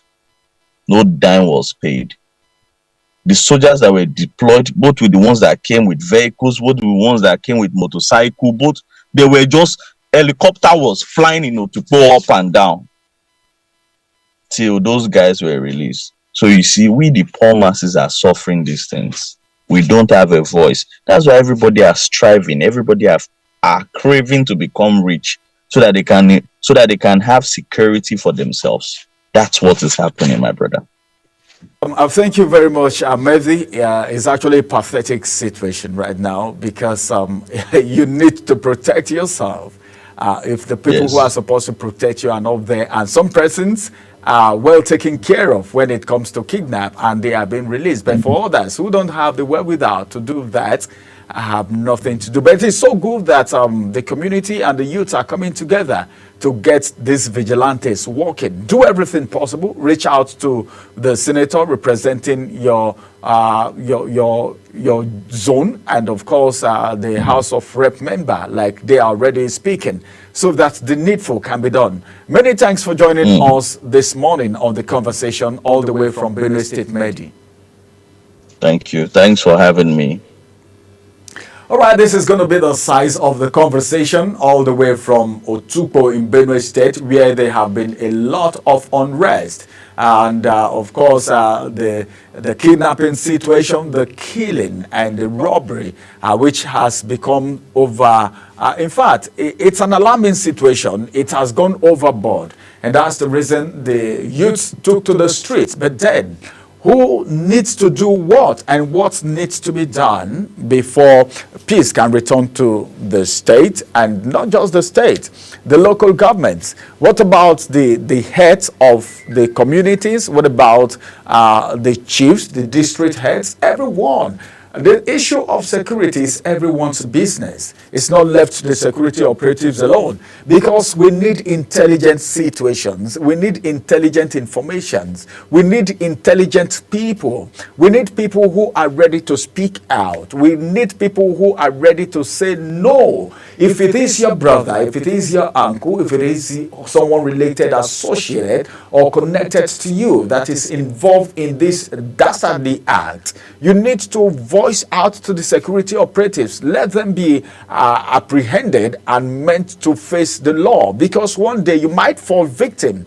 Have you ever heard of a situation? I heard of a situation sometimes back where there was a robbery.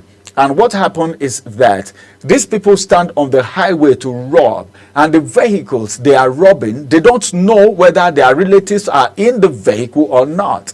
And by the time they get robbing and you identify them and they see you in that car and you are related to them, no matter who you are, what they do is they take such lives, all right? Because they know if these people are released, if they don't take these lives, since they've known them, they've been identified, they will take their life off, so that they can continue with this, their businesses, their deal, their dirty deal. So what you need to do is, if you know anyone who is a security threat in your environment, in your locality, speak out to the security operatives. They won't disclose to the people that you are the one who gave this intelligent information, because we need to sanitize the society. We need to sanitize the community.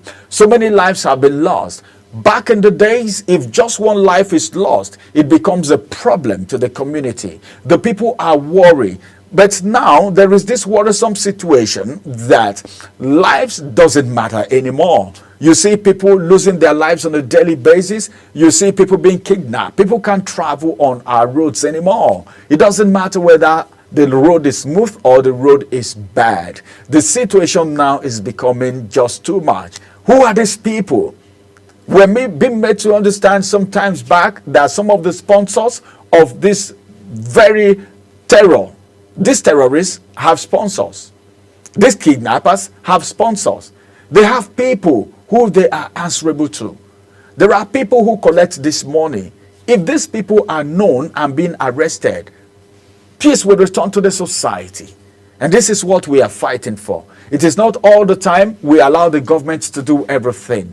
We also have roles to play, not just a role, where we have roles to play as citizens, as patriotic Nigerians, because this is our nation, this is our country.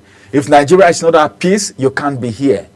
And let me tell you the truth, it is becoming hot for people who are even jackpying out of the country. It's not as juicy as it used to be. You hear what is happening. The immigration policy in the United States. A lot of people are running helter-skelter looking for where to go hide their heads right now. Because the nations of the world will not even want to take you into their own country, because you are going to be a liability. And that's the reason we need to do everything possible to make our own country habitable. We need to make our country safe of terrorism, of kidnapping.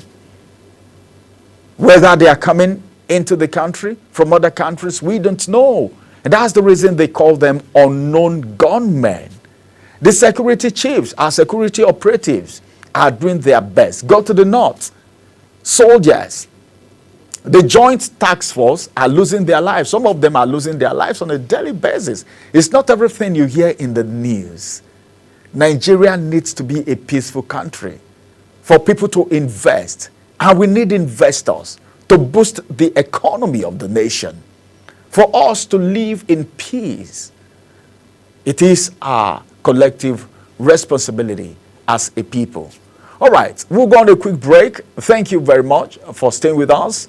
We were able to establish some facts from Benue State. You know, it has been on the social media. Some persons are not even sure if it is true, because if you watch videos, we deliberately refuse to show you videos, okay, of what is on the social media, because some are not good to behold. That's why we just had to talk without making you see some things. This is just one part of the country. What about people in the south? What about people in the northeast? What about people in some parts of the north central? What is happening? We need to do everything possible to have a peaceful country. This is our own country. We need to be proud of this country. Therefore, all of us have roles to play, not just a role. I'll keep saying it. We have roles to play to sanitize this nation.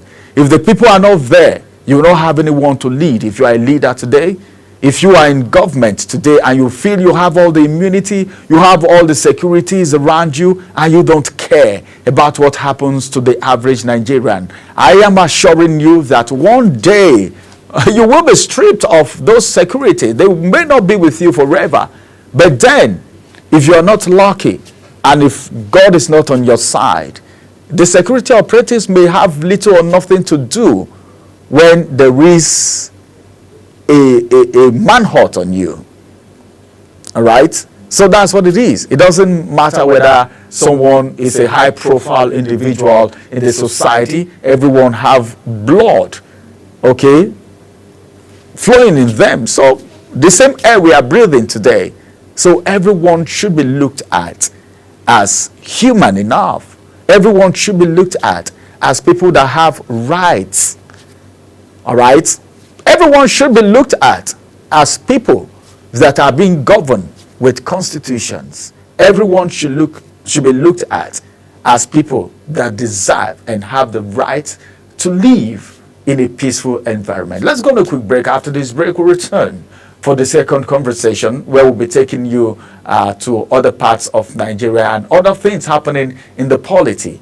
Well, celebration is intensive in Edo State for some faction of people who are supporting the now governor who won his case yesterday from the tribunal. But then it's as if Ighodalo is heading to the appeal court. What's going to come out of the appeal court? How many confidence do Nigerians have in the judiciary? All these conversations will be coming after this break. Stay with us.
That global television can be watched in Nigeria and all over the world.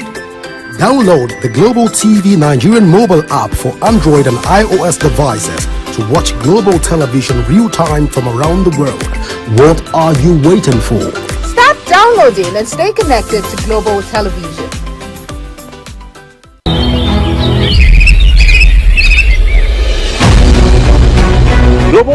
is your top morning show here on Global Television. We bring you fresh news updates daily while delving into a variety of current affairs and topics. A Global Morning aims to deliver newspaper reviews and latest news with experts on key global issues.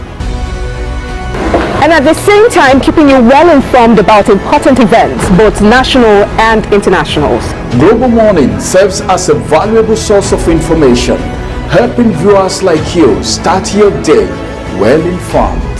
Stay connected from Mondays to Sundays to a wide range of the latest news making rounds on Global Morning. We're on the road to protest. The president meets all of our demands.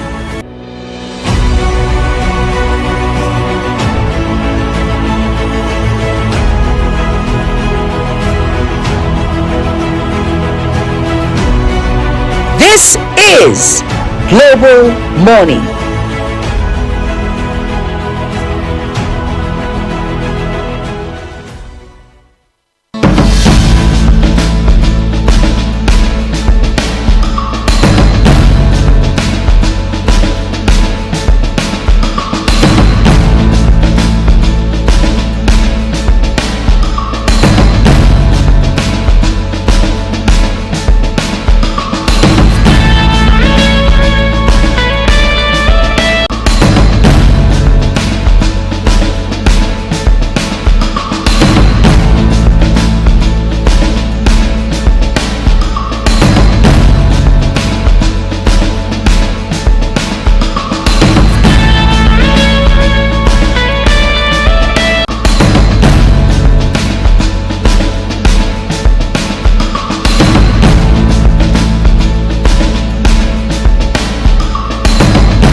Welcome back from that break. It is still Global Morning on Global Television, reaching you live and direct from the nation's capital, Abuja. I am Ramsey Enoch. We just got done with the first conversation, taking you all the way to Benue State to look at the security situation where there have been protests from some local governments concerning killing, kidnapping, and of course robbery.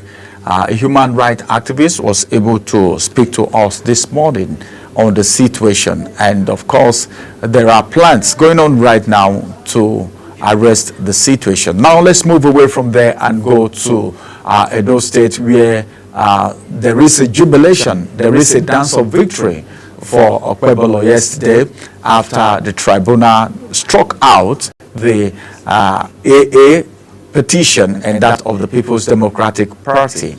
Talking about that of Ighodalo. But then Ighodalo seems not to be tired. He seems not to be tired. But if the tribunal says there is no evidence enough to substantiate the petition, what will happen at the appeal court?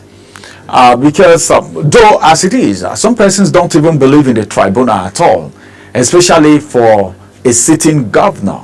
All right, to lose a case, it's rare. But then when there are evidences, when there are enough evidence to substantiate the claims, that's where victory can be won. You can get victory. But in a situation where there are issues, what do we do? Now, I'm taking you straight to Edo State to see what is happening from there. The governor of Edo State yesterday, in fact, the security yesterday, we're seeing pictures of the people that actually were at the tribunal yesterday, and there was, I don't know how to put it, but then on social media, people were not even talking so much about the case itself. What you are seeing everywhere is Natasha and of course Two-Face Idibia. They are arriving the court. You know, some persons were saying so many things. What is happening to Two-Face? Some persons said Two-Face is behaving like he has not seen a woman before. But when a man is in love, what do you think? When they appear in court yesterday with their hands locked together, and the video was making round everywhere, and I was like, hey, come on, why are people talking about a celebrity and a state member? Natasha, if you don't know, Natasha is a member of the Edo State House of Assembly, representing her own people. Then Two-Face Idibia just left his marriage and he is now getting married. He's proposed to Natasha already. But the arrival at the tribunal yesterday stole the day. People were not even, in fact, before the court judgments came, maybe that was to ease the tension or something. A lot of people were talking about it. It was everywhere on the social media. Then afterwards, after the first judgment, that came was that of AA. You know, the AA petition was struck out first, and victory was given to Okpebholo in that case earlier.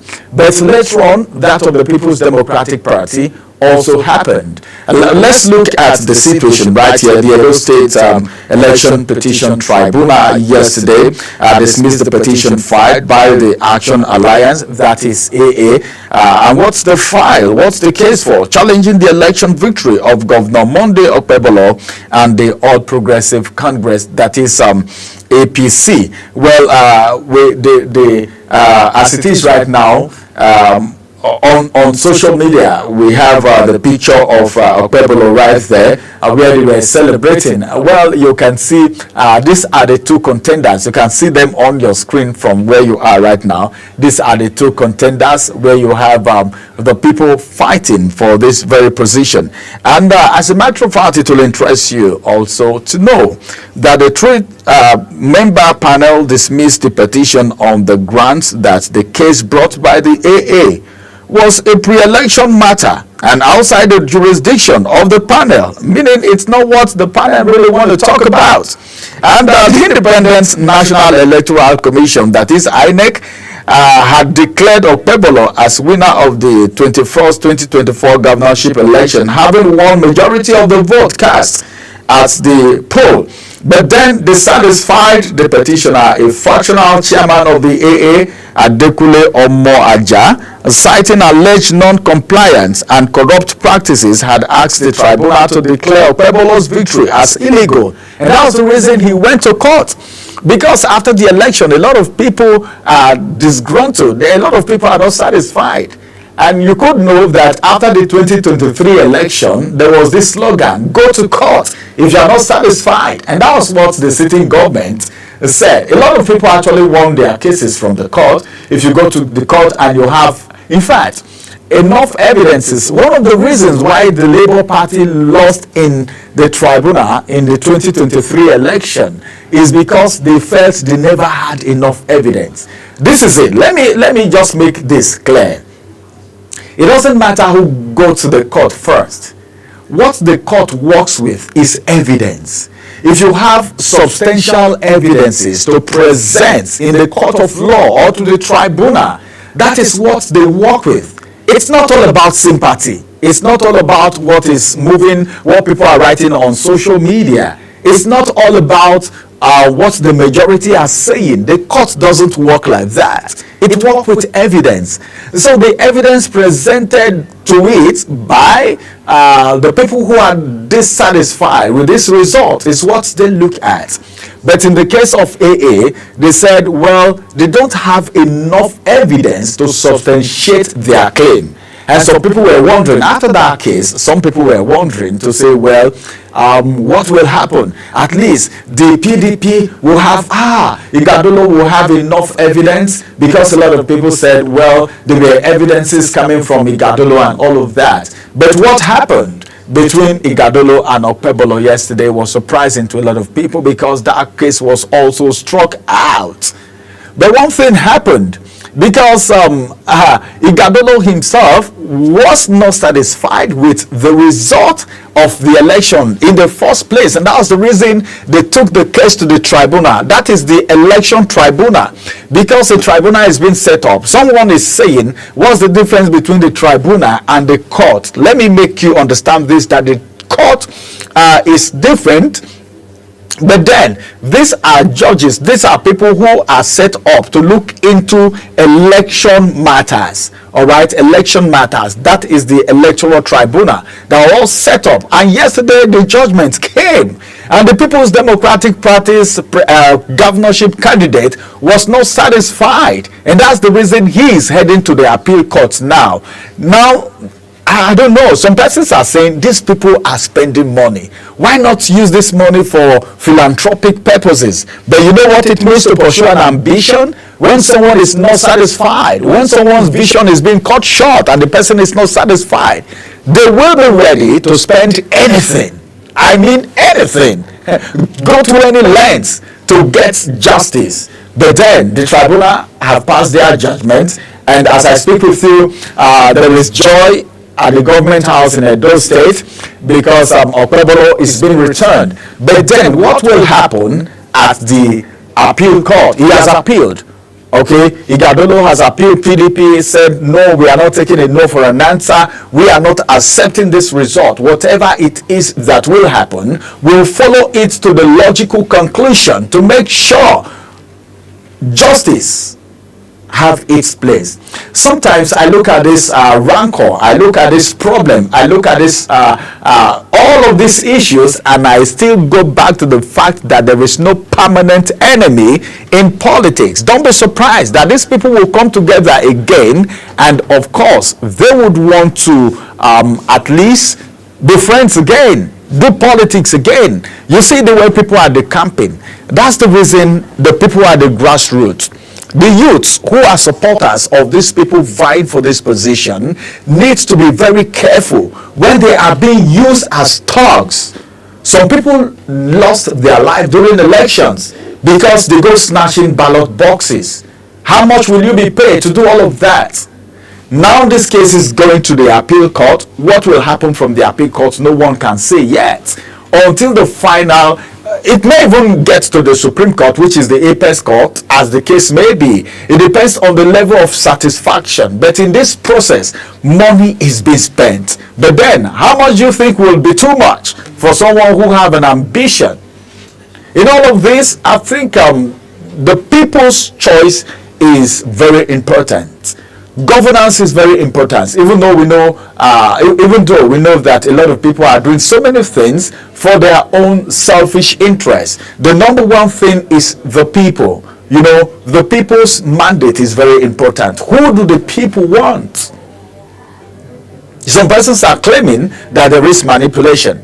Some persons are claiming that they don't have trust in INEC anymore. You know, that's where the problem is.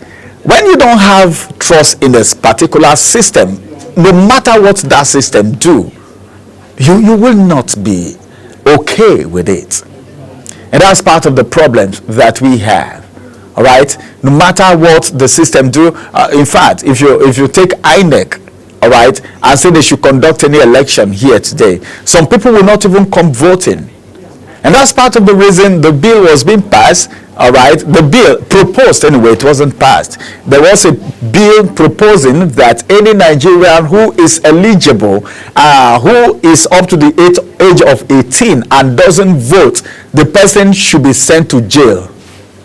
Then you could remember I had a guest in the studio here who said, how will you send someone to jail when the person is not satisfied? For instance, maybe you have someone from PDP, you have someone from APC, you have someone from Labour Party, and maybe from NNP, as the case may be, and the people don't even have confidence in all of these four persons. Should they go ahead and vote? It's not done. You know, so you can't say someone should be sent to jail or be made to pay a fine of 100,000 naira because the person probably maybe did not vote. How many people even believe in the fact that their votes count in Nigeria? Yeah, that is a problem. It's a big problem because some persons don't even believe in the electoral system anymore, where you keep hearing of glitches every year. I don't know. I'm just trying. You know, I sat and I was thinking to see if there've been a time where we had election in this country and there were no glitches. I don't know. You can remind me. You can remind me. I'm trying to remember. Was it during Maurice Iwu? Was it during Jega? You know, or is it during Muhammadu? You know, I don't know. I'm just thinking. I'm just trying to reflect back to see where we had. In fact, the 2023 election, the spokesperson for INEC, I hosted him a number of times, and he said, well, preparation has been done, training has been done, experts, the people are used to the BVAS, nothing will happen, there will be no glitches. But then when they got to the field, what did we get in return? The other one was card reader. Card reader had a lot of problem, a lot of thumb printing issues, a lot of problem with card reader. Then they said, no, card reader is not the best anymore. Now we should get to use BVAS. We are advancing. Let's use BVAS now. Okay, the biometric voter system. You know, we use that, and there were a lot of glitches. Someone will be tempted. You know, Nigerians are very smart and intelligent people. Some Nigerians were saying, well, the glitches came from the field, from the units, from the polling centers, because some of the officials were compromised. Some of the officials were compromised. Remember, this is how it happens. For some persons, it is their lifetime opportunity. Take, for instance, an ad hoc staff of INEC who was just employed for the purpose of that election alone, and the person was being offered, I don't know how much, I'm just assuming, maybe some reasonable amount of money. And looking at the kind of system that we have, looking at the kind of belief that we have in this country based on the kind of hunger and poverty that is striking the country. You know, people compromises when they are hungry. When people are hungry, you tell them anything they do. And a lot of people, a lot of the ad hoc staff, I'm not saying ad hoc staff, a lot of probably, okay, allegedly, some persons, some Nigerians are saying some of the ad hoc staff, some of the INEC staff are compromised, and we had glitches. And at the end of the day, you hear things like, if you're not satisfied, go to court. But it's also unfortunate that the people who took these cases to court never had evidences to show. And what the court works with is evidence. It doesn't matter if all Nigerians are saying it was mad, the election was mad.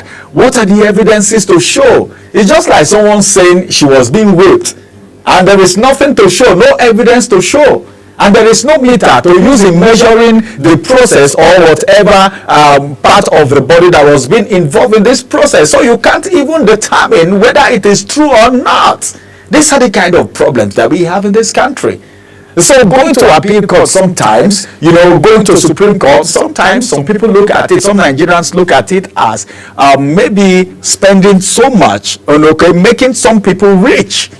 But then, what will you say about ambition and vision for people who really want to put things right? They will want to go to any extent to make sure things are done correctly. And that's the problem. And that's the reason why you see some persons going as far as Supreme Court for election, electoral issues. But let's see what will happen. The case is already been taken to the appeal court, so we can't say much about it. We are just waiting for what will happen. But for now, the governor of Edo State is Okpebholo, of course. Monday, Okpebholo is the substantial governor of Edo State right now. Let's see what will happen. But then, I don't know. I don't want to make this proverb, but the bottom line is that everything will work together. The number one thing that is important right now is not the people. It's not even the governor, but the people who are being governed, because they are the ones to enjoy the dividends of democracy. And you know, people vote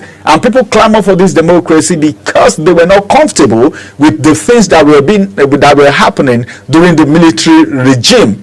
All right, and that's why we have democracy. But are we having the real democracy in its real sense? That's the question. I'm leaving you with this morning as I bring Global Morning to a close. This is Global Morning on Global Television, reaching you live and direct from the nation's capital, Abuja, Nigeria. It's been a very wonderful time beginning from 7 a.m. until now. It's so good that you were with us until now. Coming up next is Talk Sport and a lot of other programs lined up for us. Don't forget that you can watch Global Television on DSTV channel 365, on Star Times 276, and you can download the Global TV Nigerian mobile app on iOS and your Android so that you can keep yourself abreast with all our broadcasts from any part of the world. It's so good to have you join us on Global Morning today. Have a beautiful day. My name is Ramsey Enoch. Bye-bye for now.